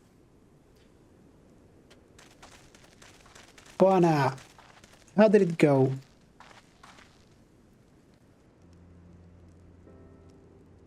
I believe I finally understand the significance of the Hetso. They nourish the Hetzarro as they grow, and provide warmth and companionship in a harsh and unpredictable world. They are the equal of any man, not beasts to be tamed. Moreover, Ronic are sensitive.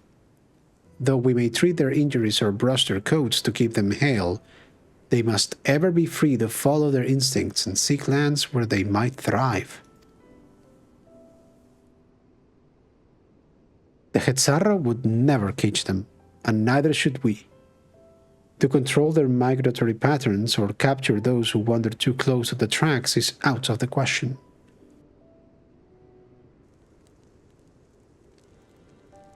Then it is particularly important to advance our original line of inquiry. Fortunately, we were able to visit the Ronic's once favored grazing grounds. As we were told, the grass looks fine, but the place is too quiet. It's not just the Ronic, even the birds and field mice have fled. We did encounter one pack of Ceratoraptors, but they look to be passing through in a hurry. Typically, that sort of behavior in the fauna would be associated with natural disasters, earthquakes, landslides, and the like. Though the Hetzarro would have surely put two and two together were they called zoological. I measured the area's ether to be certain. There was indeed nothing to suggest a recent environmental disruption, but it did notice one anomaly. Strong etheric signature to the east, moving across the plain, albeit slowly. Moving. A large animal, perhaps? What do you think, Koana? A large animal? A big predator? And a powerful one, like as not. A predator, given the local fauna's behavior. One of the raptors we saw looked like it had a bite taken out of its tail, by something with very large fangs. It couldn't be. A Tturuhhetso. What? Tturuhhetso? Ronic River, in the common tongue. Our people have several names for such creatures. Fangs that steal Hetso in the night is another evocative one. Ronic can fend off many predators with their horns, but not the Tturuhhetso. Their scales are tough as adamant, and neither horn nor arrow can pierce them. I can.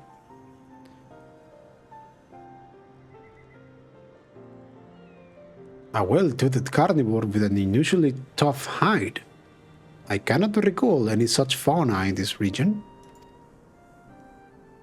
They usually roam the wilds in the northeast, and most herds keep well clear of them. I can't tell you why this one's so far from home and it's back both.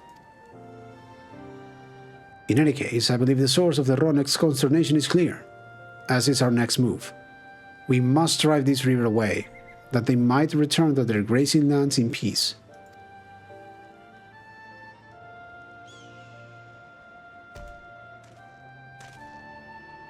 Oh, hey, buddy. Never fear. We will make certain that the beast threatens you no more.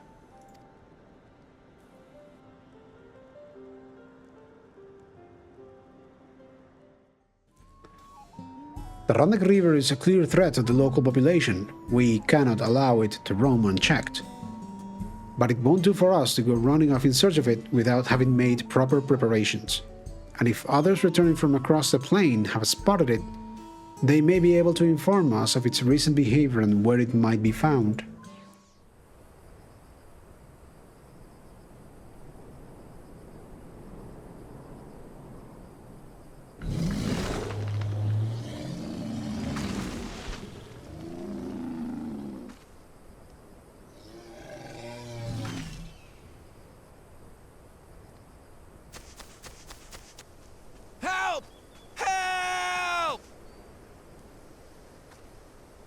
Tturuhhetso is coming this way!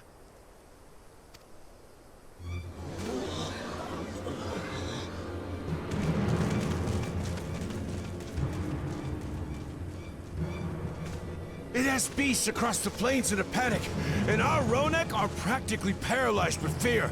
We must get them to safety! We can assist by helping to calm the creatures. Once they're less agitated, it should be possible to hurt them. After they're out of harm's way, we'll deal with the Ronnek River. I suggest you remain here to attend to the Ronnek when they arrive. Ronnek? They'll be safe with me. Please, be careful out there.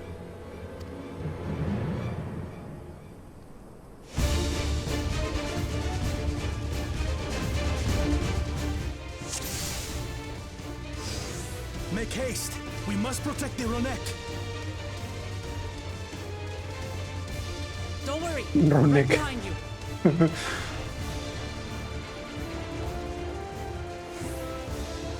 Okay, where is this thing? We must pray the Hetso are all right. There they are!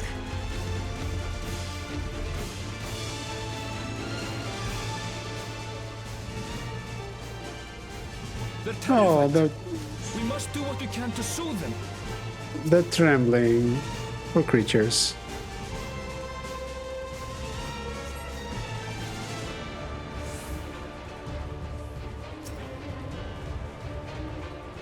I won. I did it first.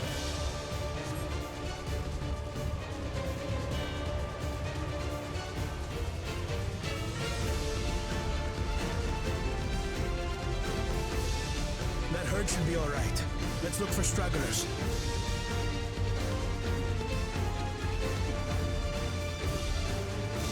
The Ronnek are to rally too. None shall be left behind.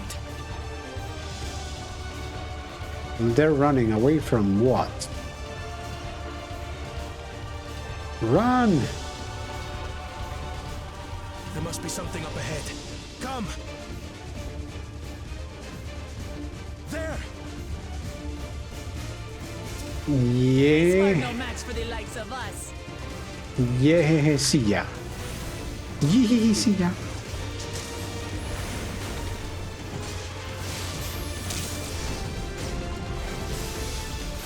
You're mine. Alpha alligator. Okay.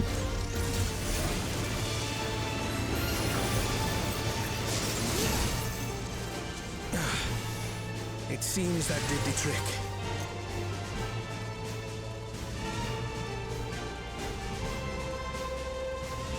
For the fodder, at least. But where's... The big guy. The Tturuhhetso or something.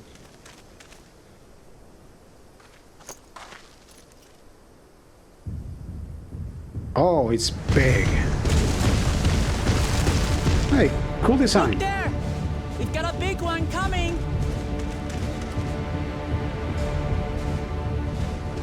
Impenetrable scales and wicked fangs.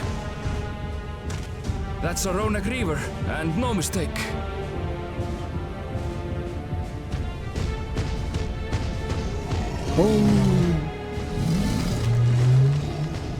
Oh, he's terrified. There! That one there!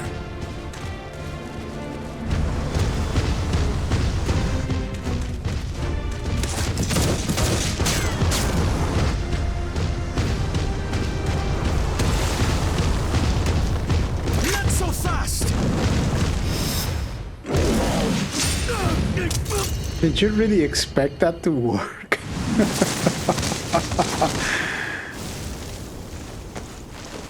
At least you're alive.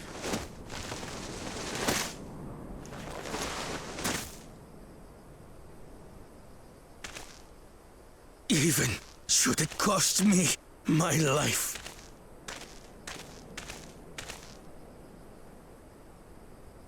I will save the Tturuhhetso!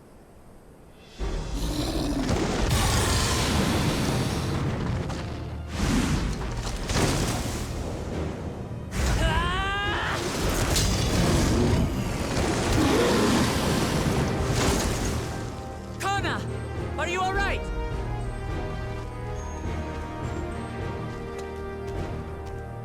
Do not concern yourself with me. Get the Ronek to safety!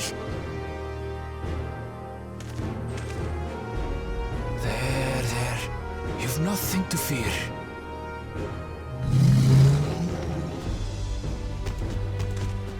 Their eyes are just too unsettling.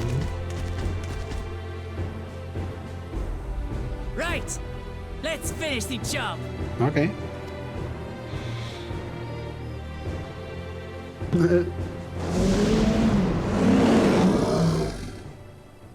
I made a vow to our people. You shall plague them no longer!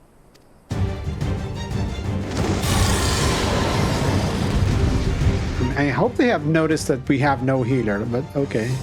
Should I have changed to Sage? Muklama, your tank, please. Do something.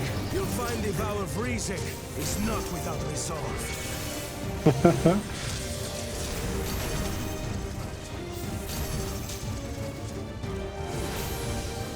Damn it! Not even a scratch! Yeah, I'm not doing damage. Buy me some time to think, will you?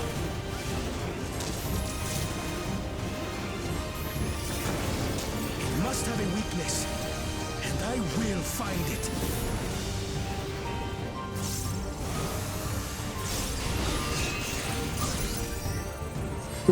Scan.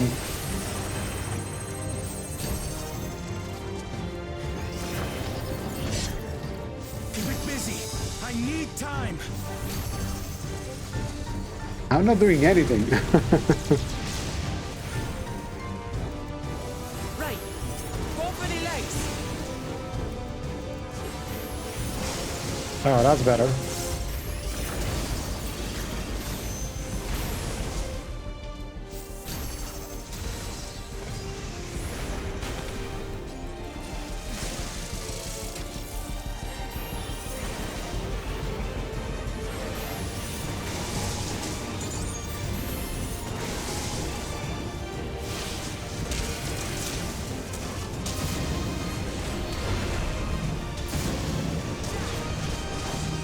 Whoa.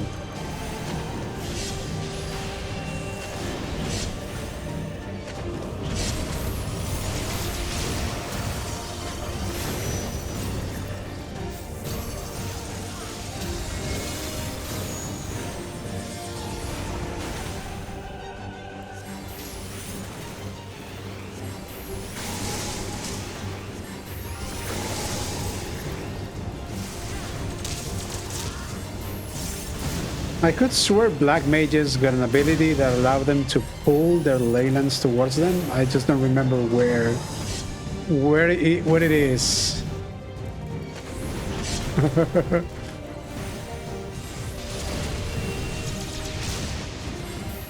Now we just have to keep it pinned. Okay. Thinking, Koana!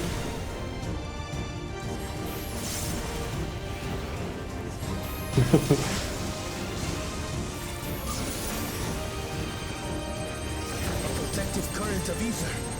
But whence does it flow? Protective ether? Crystals?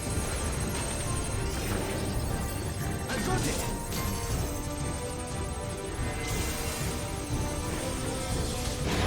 Whoa.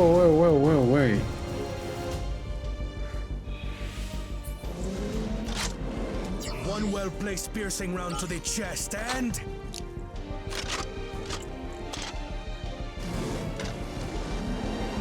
you're done for! What is this, Call of Duty?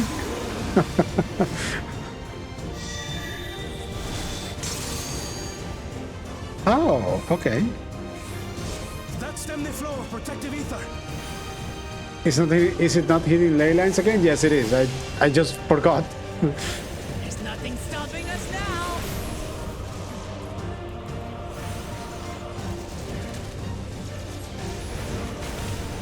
Well, I'm doing damage now. Okay, that's good. Still not backing Oh, down, also huh? the spare is now Fine with me. instant. It no longer has a cast time. Cool.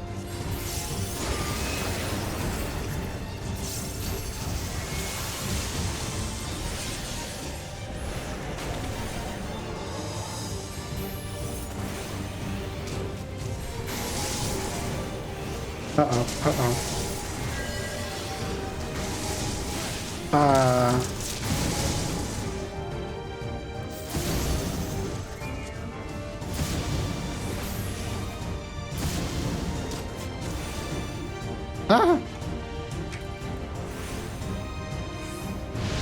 That'd be cast, my...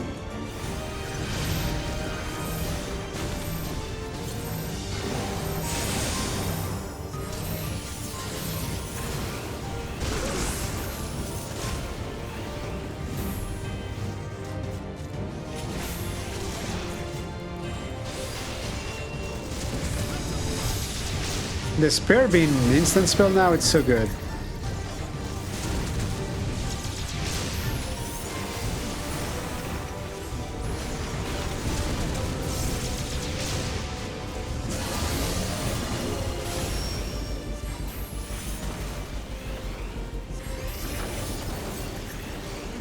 Ether Call.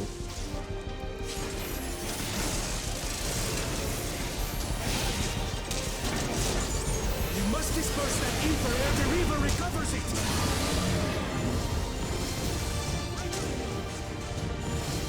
This is going to hurt. Mine. More? Do I only have to cut the cord, or...?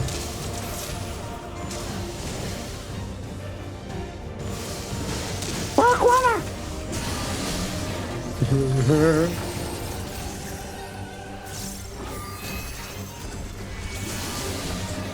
Okay, this isn't good. I'm gonna die.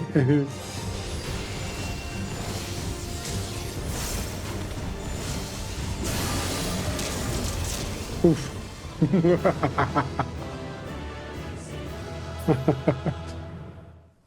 That's a fun little instance. We did it. Tturuhhetso, are they? The Ronek have all made it to Mehwa-Hetsuan. Hunters are scouring the area for any remaining threats, but the local fauna appear to have calmed down.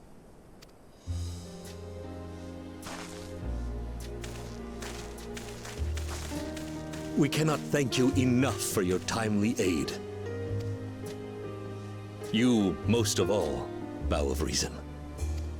We feared you would be loath to take direct action, yet you didn't hesitate to put your life on the line for our Hetso.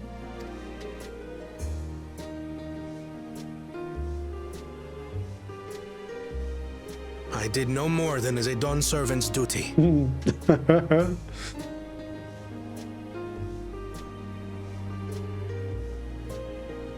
The ethereal conductivity of those scales is astounding. I dare say, we could repurpose them to create a device that emits controlled pulses of ether. Okay, what for?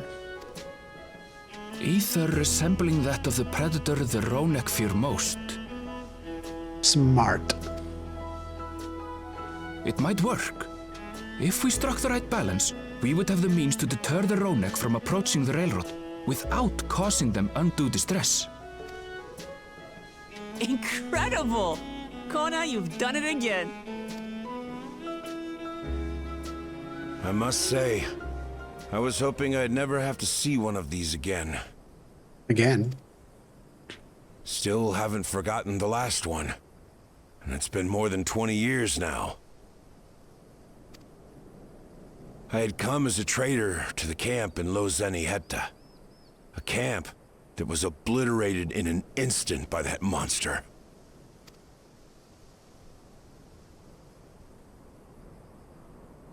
Tturuhhetso. That's where the Pelu trader found me as a babe. I was gonna ask, what is that place? Never heard of it before. Please, can you tell me what you saw?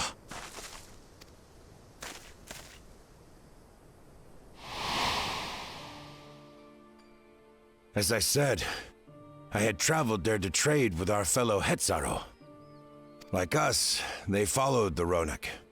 And like us, they were visited by a reaver. The fiend struck like a whirlwind in the night. It was chaos. I grabbed some token belongings and bolted in a panic, thinking only of getting as far away as possible. But even in my panicked state, I could not help but notice the young couple racing the other way, toward the fell creature. Well distracted, I heard one cry. Save our son! Save the Hetso! After that, nothing but the pounding of my heart and feet and Ronek thunder. I ran and ran. And as the sun broke the horizon, I found myself separated from both man and beast.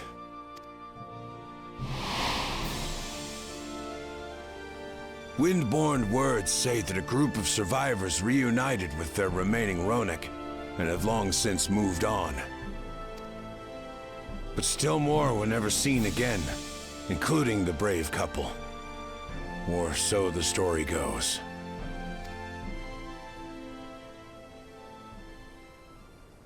And what became of their child? I'm afraid I don't know. But if he wasn't with the survivors, even if he lived through that night, the wilderness wouldn't have been kind to a little one out on his lonesome.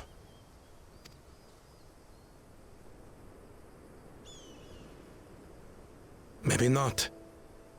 But perhaps a passing Pelu would. And one day, even a Dawn servant himself.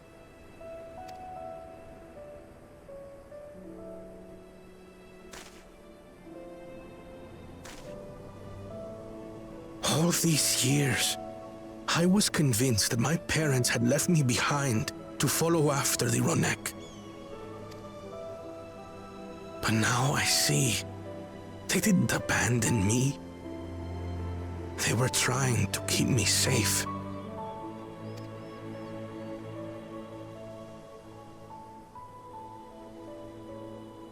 I've wasted so much time resenting them, when in truth, they gave me everything I have today. It is thanks to them that I live to know the warmth of family, even after they were gone.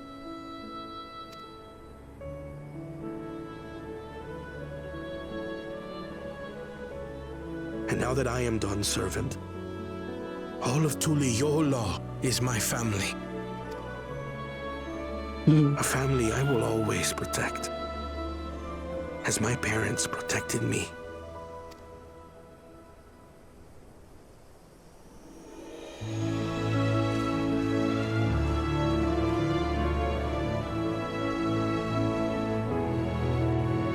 It's so nice. It's nice that he got to know what happens to his parents. To know that the Hetso are safe is more than enough. Yet, would it be wrong to hope that, in protecting them, we also avenge my parents? It is the least I owe to them after all this time. I thank you for standing with me. As Dawn's servant, and as the oft imperfect man beneath that mantle. Now, let us return our attentions to the matter we came here to address, shall we?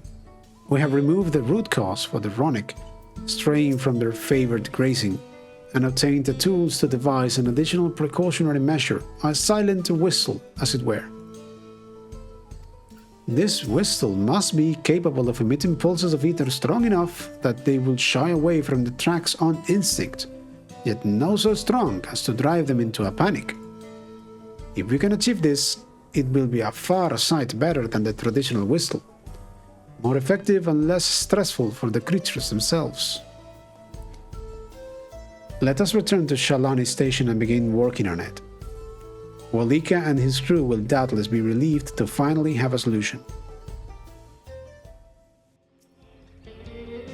You look pleased about something. Good news for the railroad, I take it? So the Ronek were avoiding a predator. Smart ones they are. And Vao Koana's not too bad himself, what with his whistle idea. Sit tight. We'll have his train on the tracks before you know it. Sit tight. Sit tight, yes. I will sit tight.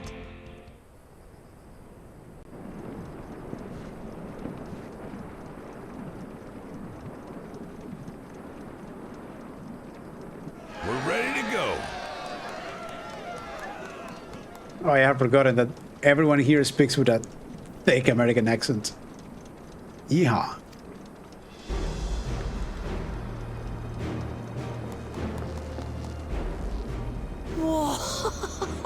She looks as good as new. If I had time to do a proper job, could have really made her shine. Had to cobble together the exterior with spare parts. We refurbished the interior, though. Not that you can appreciate it from out here.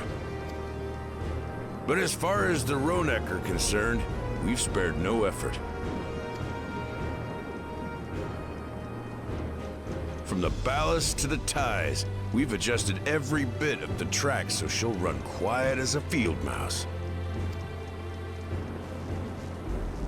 You and your crew have worked wonders. Our nation is in your debt. Come now. If anything, credit's due to Tuliyollal. It's thanks to the folk you recruited from every corner of the continent that we were able to get her up and running so quickly. Besides, the ethereal whistle's the true marvel, and we wouldn't have that without the scales you brought us. However grateful you are, know that we're even more thankful.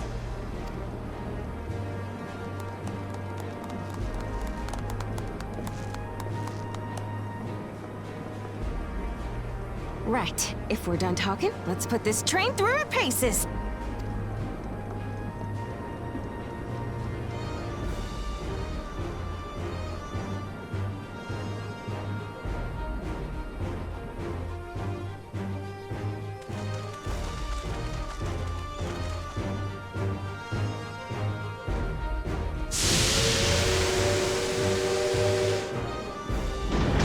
Why couldn't I go on the train? But the last time I was on it, we made it explode. Maybe it's for the best that I'm not on it.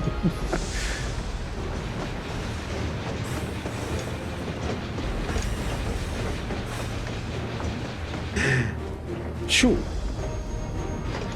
There's a Ronek up ahead.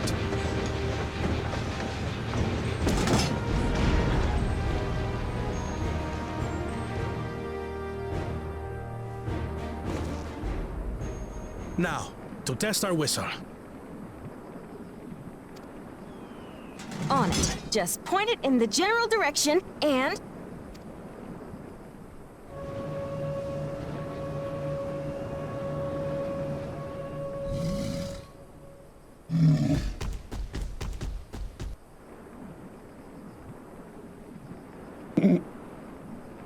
It's moving away.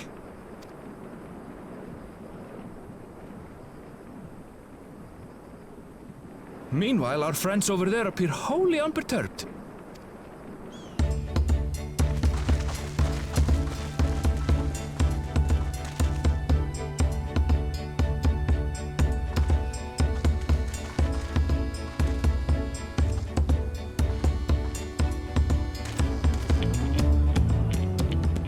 With this, We can alert those who wander too close without disturbing the rest of the herd. A roaring success! In a quiet way, like.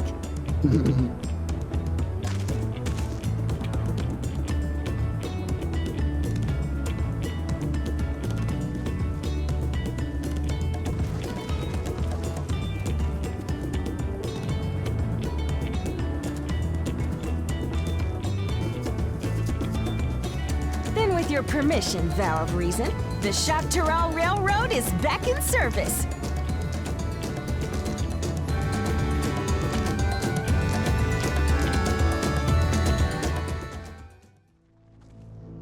For a while there, we were real worried that we would never get the railroad running again. But now that the test drive was a success, we can breathe easy and start hauling people to and from the dome. First, Shaaloani, and then the continent. Watch out, Tturuhhetso, here we come. I share the sentiment, but we've got a mountain of work ahead of us to ensure smooth operations. Time to get back to it. The efforts of all here today have not gone unnoticed. Once more, I thank you.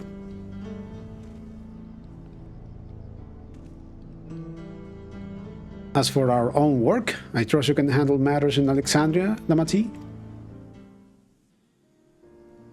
Well, it's possible that Shale's made some headway by now. And regardless, we should spread word that the railroad's been restored to service. Shale?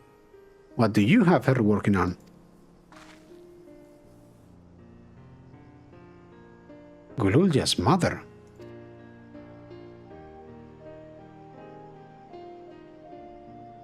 I would feel the same in his shoes. Have felt the same. Some questions are painful to leave unanswered. There is no cause to look at me like that. The Kakiwa we met may have only been a simulacrum, but her memory was real. I needn't search for what she left behind, because she left it with me, and I will carry it always.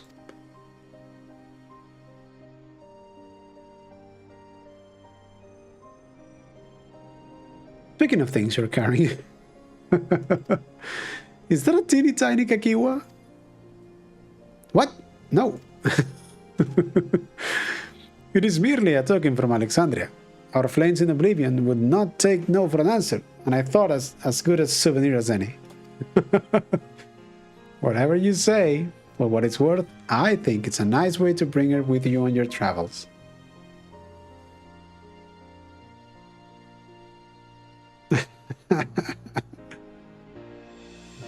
Yes, well, you're off to the dome now, aren't you?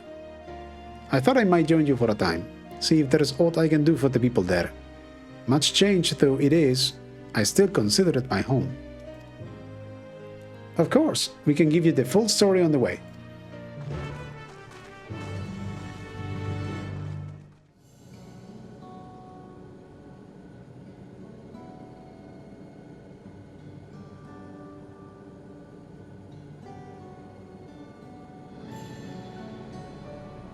A simple yet elegant solution. And thus is the railroad back in operation.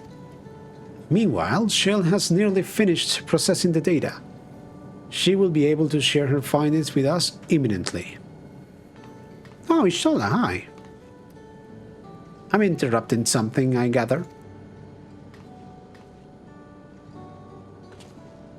Why, Ishtola, what brings you here?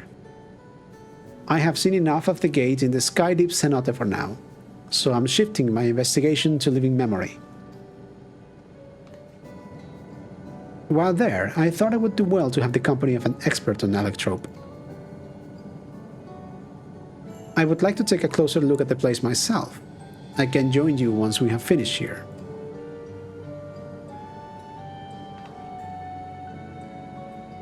Lest, if you have forgotten, once I have made headway with living memory, the key in your keeping shall be the next subject of my scrutiny. Hey, what can I do? Okay, you want it, you can have it. There was a mountain of data to sift through, much of it tantalizing, I admit. but it will take time to fully decrypt everything that piques my interest. So, to answer our immediate question, I've been concentrating my efforts on the audio saved by Teeshal Ja herself. While I've not listened to it yet, I have a selection ready for playback. Would you like to hear it now? Yes, please. All right. Several audio files will now play in sequence. Okay. Is it smart to play this for the child without checking what they say?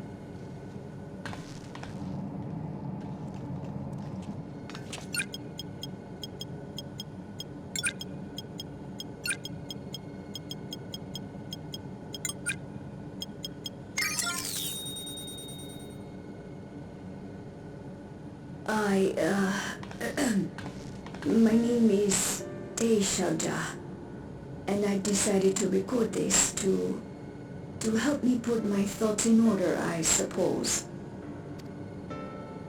Mother? Officially I was a chirurgeon with the Lance Guard. I was part of a contingent dispatch to Shaaloani to hunt a Tturuhhetso that was wreaking havoc. After our mission was complete, I elected to remain. It was the perfect opportunity to document the geographic distribution of medicinal herbs in this region. Or so I said when requesting special dispensation. In truth, I could not bear to return to Tuliyollal. I had hoped to aid Commander Gulool Ja in the right of succession, but he did not so much as look my way. I was never in contention, of course, one of the nameless many in his army. To go back and face that reality was too much for me, so I ran. And in my cowardice, I stumbled upon this path. A path that changed my life. When the dome appeared, I found myself trapped within and reunited with my commander.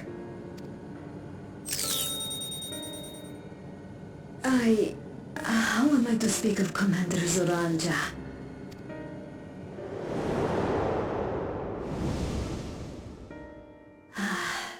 I admired him. His incontestable strength, his unwavering focus. He was a man of great passions. I watched him, captivated by his intensity. From afar, I would not dare approach. And in watching, I came to know him.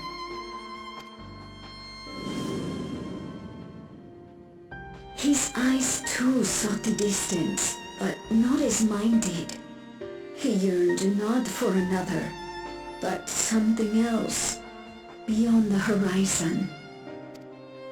That gaze would never fall upon me. I knew.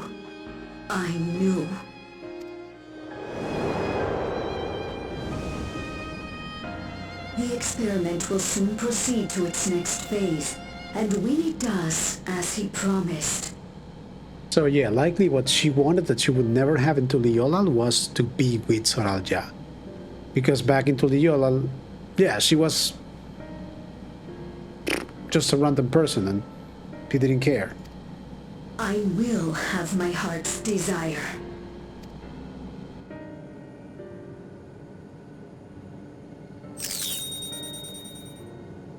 Today. It should have been today. A new beginning. What I have dreamed of for so long. I hold a future in my arms. If he could see him, embrace him, surely that would be enough.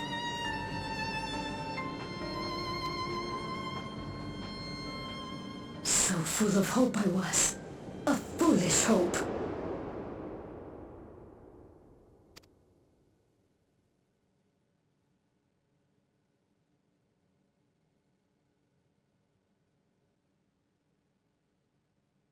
Its scales are blue.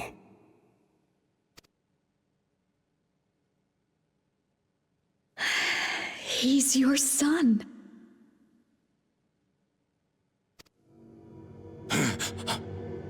My...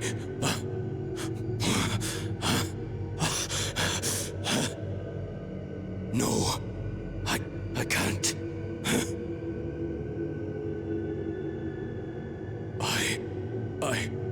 I don't know how.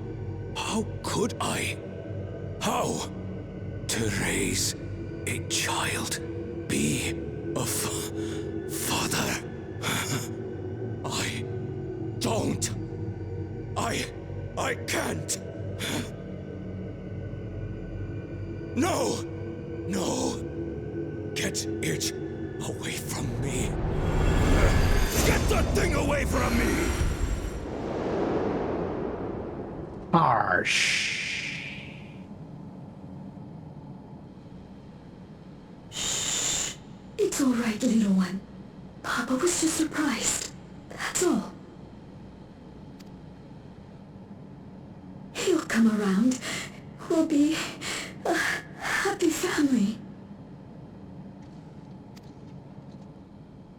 Can you look at shouting for me? The research hasn't been going well. But I can't let him take it out on my baby. Exactly. I mean, from the very beginning, he told her, you know, I don't care about you. And when somehow he didn't care about her, but he still, you know, had the baby. Hush now, little one. I know just where I do.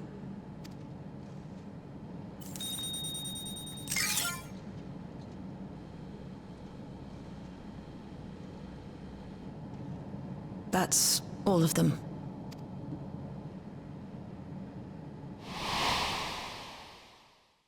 He was abandoned, the poor dear. We found him in the drift downs a few years ago.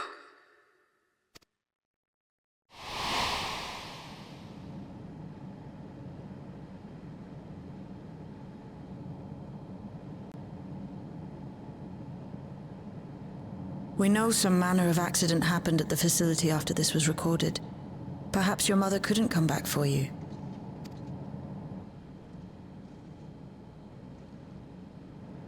Hey, Gulool Ja. I'm fine, Lamachi. Father and mother, they were both so lonely. If we could have been together, maybe they wouldn't have been.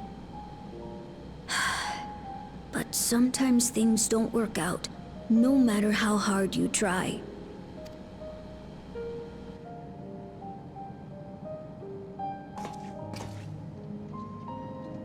I can't tell if I'm happier now. But it's better to know, I think. Thank you, everyone.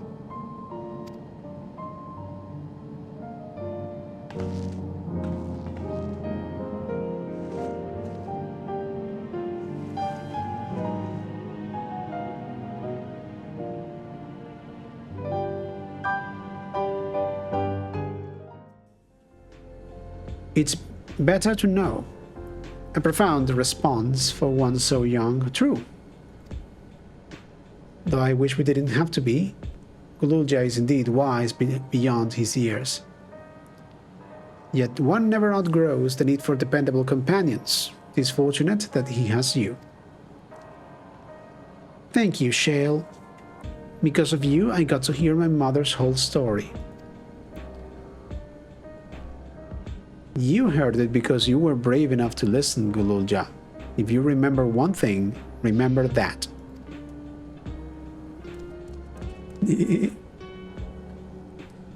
Now then, having shared what I can at present, I am ready to head to live in memory when you are. I am planning to be thorough, so we will need to stop for supplies on the way. That say, I promise we won't remain over long. I know we all have much and more to attend to. For now, farewell.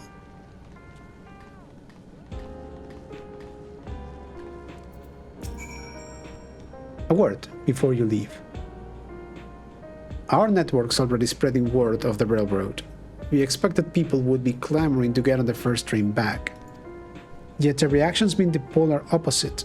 Scant few seem inclined to depart Alexandria anytime soon. What?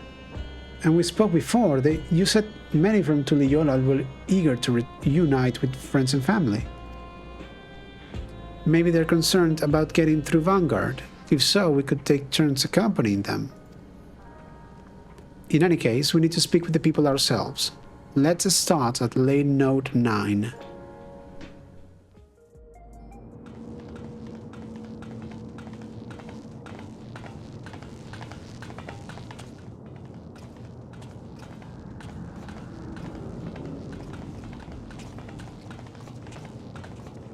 What? People look uneasy. Did something happen?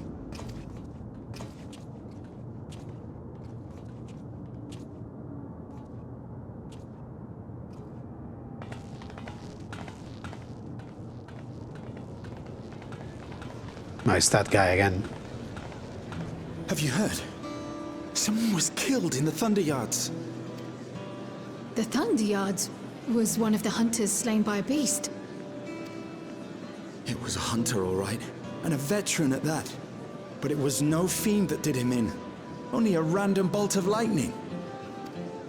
Such a senseless way to die. They say that he expended his last soul cells during Zoral Ja's attack on the city. That sounds like the same voice as Kryl. For an upright, hard-working man to meet such an unceremonious end, it feels wrong.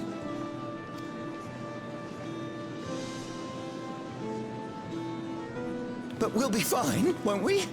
Even if the system no longer erases our memory of the departed, the regulators continue to function. I shan't go before my time. Growing old and passing peacefully with the help of the ushers is only natural.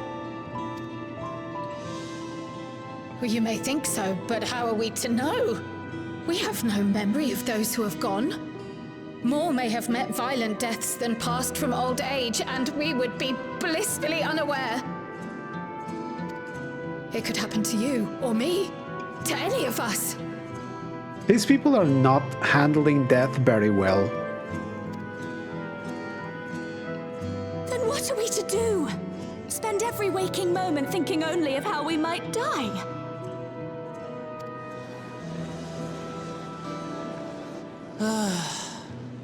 With time, I had hoped that they'd be able to adjust to their new situation. But it's only gotten worse. Look! It's Queen Sphene! Excuse me?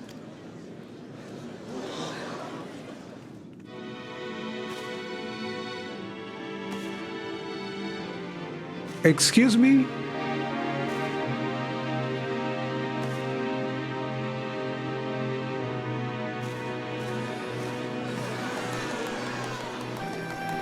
What?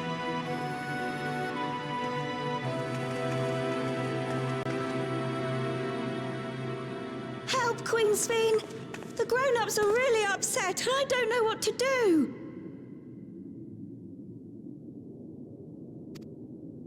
I see that you are as kind-hearted as ever, Nico. Never fear. I'm here to set things aright. Uh-huh. Okay. Okay, I know the crown and everything, but wow. Whoa. I don't understand. Sphene is gone. Forever. This guy. You there, Gusson. You were the Queen's aide, weren't you? What's the meaning of this? Begging your pardon, Vow of Resolve. But Her Majesty Queen Sphene is paying visit to her people, as is her wont. Yeah, I don't like your face.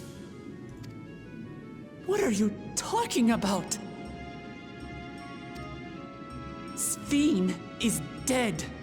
You officiated the funeral yourself.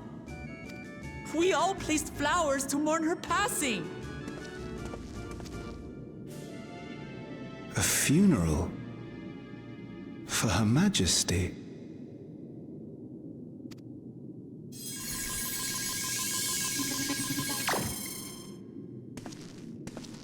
What a curious jest. You know full well that ceremony was to commemorate those lives lost during the attack of Alexandria. Okay, so it's not you.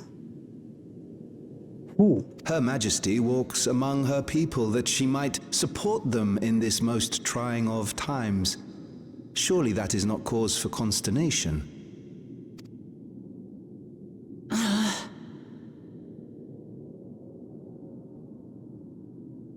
Your Majesty, won't you free us from these terrible memories of the departed? This is no way to live, not for us, nor our children. I wish that I could. Truly I do. But with living memories shut down, even I cannot restore the system that once afforded us that comfort. You needn't fret, however. I have prepared an alternate solution. Oh, okay, here comes. All of us shall be made endless.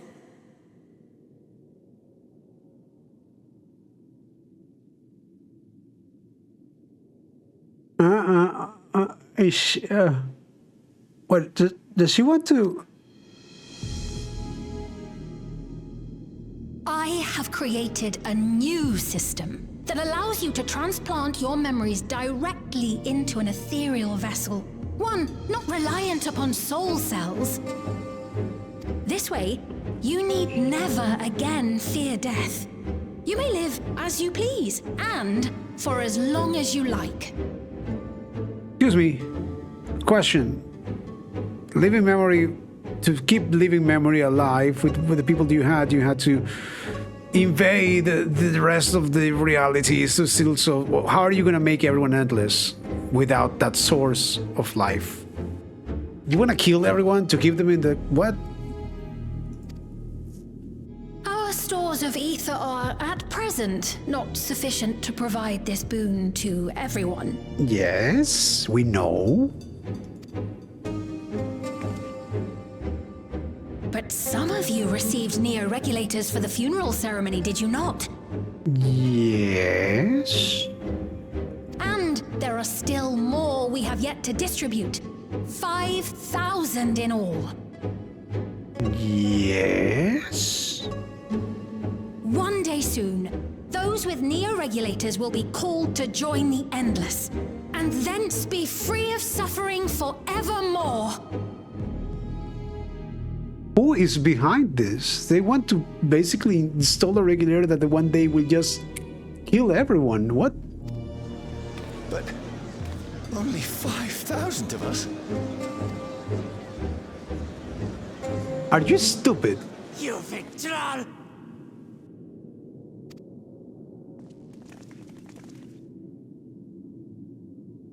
The real Sphene would never be content to save only some of her people.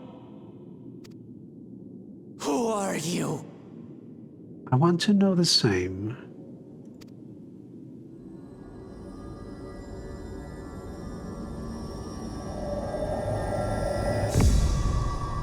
I am Sphene, the Queen of Reason.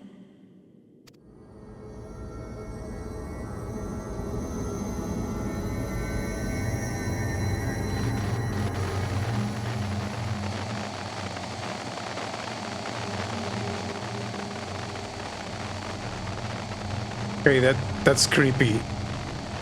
Who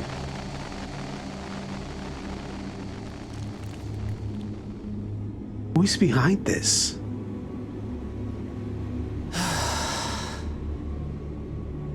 Can I kill her again, please? Let's return to the back room. I need to calm down, and then we'll talk.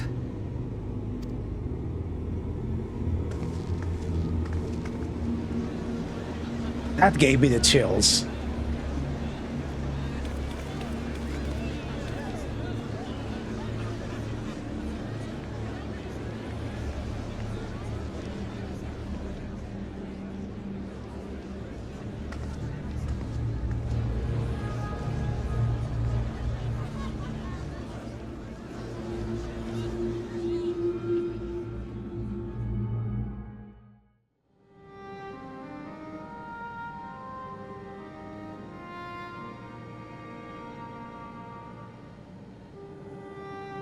We only caught the proclamation from a distance, but I can tell you that the message about Mio regulators was received with utmost clarity.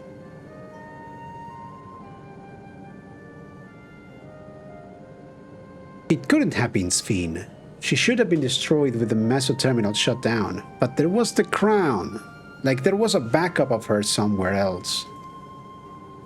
Without a single Alexandrian to bear witness, presented with an identical figure claiming to be their beloved queen, it is no surprise that they would choose to believe she's alive.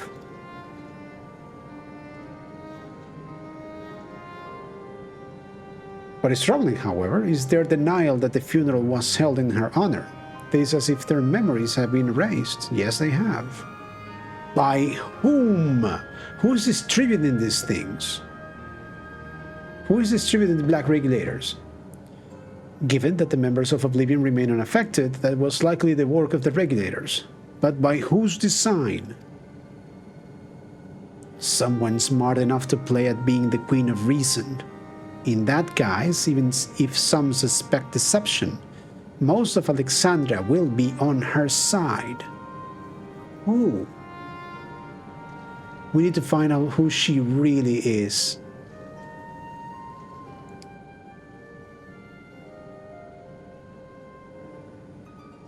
While I agree wholeheartedly, we should avoid drawing more attention than we already have. We must be patient until Oblivion's network turns up a lead, or until a self-proclaimed queen makes her next move.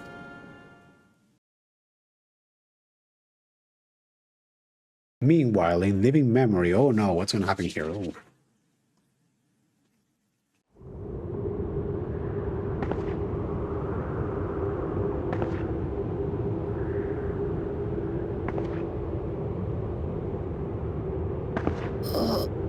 Where am I? Who's that?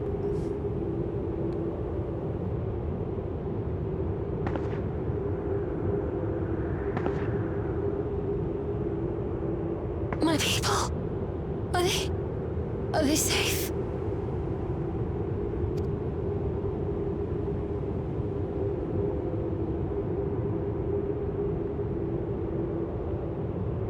Why am I?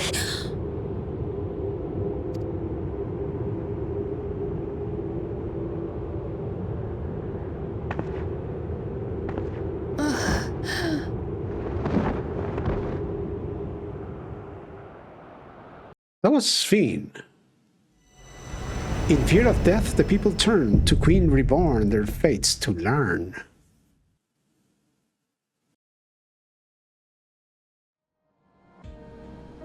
I have so many questions. Okay, so there's two Sphenes now. One Sphene is the fake Sphene, and the other Sphene who's still in living memory somehow, I'm not gonna say came back to life because that's very unlikely, but there's another Sphene in living memory. I mean, when the 7.0 MSQ ended, the last thing we saw at the end was her crown, and knowing her crown was a regulator, we could be led to believe that she wasn't completely dead, that her memories were safe in her regulator, because it was a special regulator, because she was the queen. Okay. So let's assume that the Sphene that is in living memory is real Sphene, or not, not real like in the before Electrobe and everything Sphene, but the Sphene we met in the MSQ. Let's assume that. How did she come back? Why is she in living memory? I mean, it's logical that she would be in living memory because that's where she was. She was inside a computer in living memory, the big statue with the woman face in the middle of living memory. So that's the real, air quotes, Sphene. Who the hell is fake Sphene? They're very good with this projection technology, so they could be using one of those white armored robot things to project a Sphene and do the bidding of someone. But who in here would be interested in Why only 5,000? And why, I mean, making them endless, sending them to where? Because there's no longer a living memory. It would mean dying, taking their memories, separating their souls from their memories, so they get the souls. XIV is probably made by the Secret Organization Preservation. Isn't that the one Kryle's parents belonged to, where they worked? His preservation is still a thing. I don't remember if it was still around, but I remember that they weren't, you know, too keen on what they were doing, so they did everything they did back in what? Oh, I mean, at least Kryle's parents are no longer part of preservation because they died. But if preservation is still here, their whole thing was the whole soul concept and everything. Why would they? I mean, they would still want souls to work. They want. It's someone that doesn't want the status quo of Solution 9 to change. Considering they are not happy with the concept of death, and they may not be happy with, you know, losing whatever power some people here have. It could be anyone. But they have to be someone with enough power to have a copy of XIV, to be able to project that, and to create regulators in a facility that the normal people for Solution 9 does not know, that can manipulate the memories of citizens and eventually kill them to extract their memories and souls. They may discard the memories, it may just be a lie, and they may just want their souls. And what do they want their souls for? I mean, due to the crown at the end of 7.0, I was kind of expecting we would see XIV again, but not like this.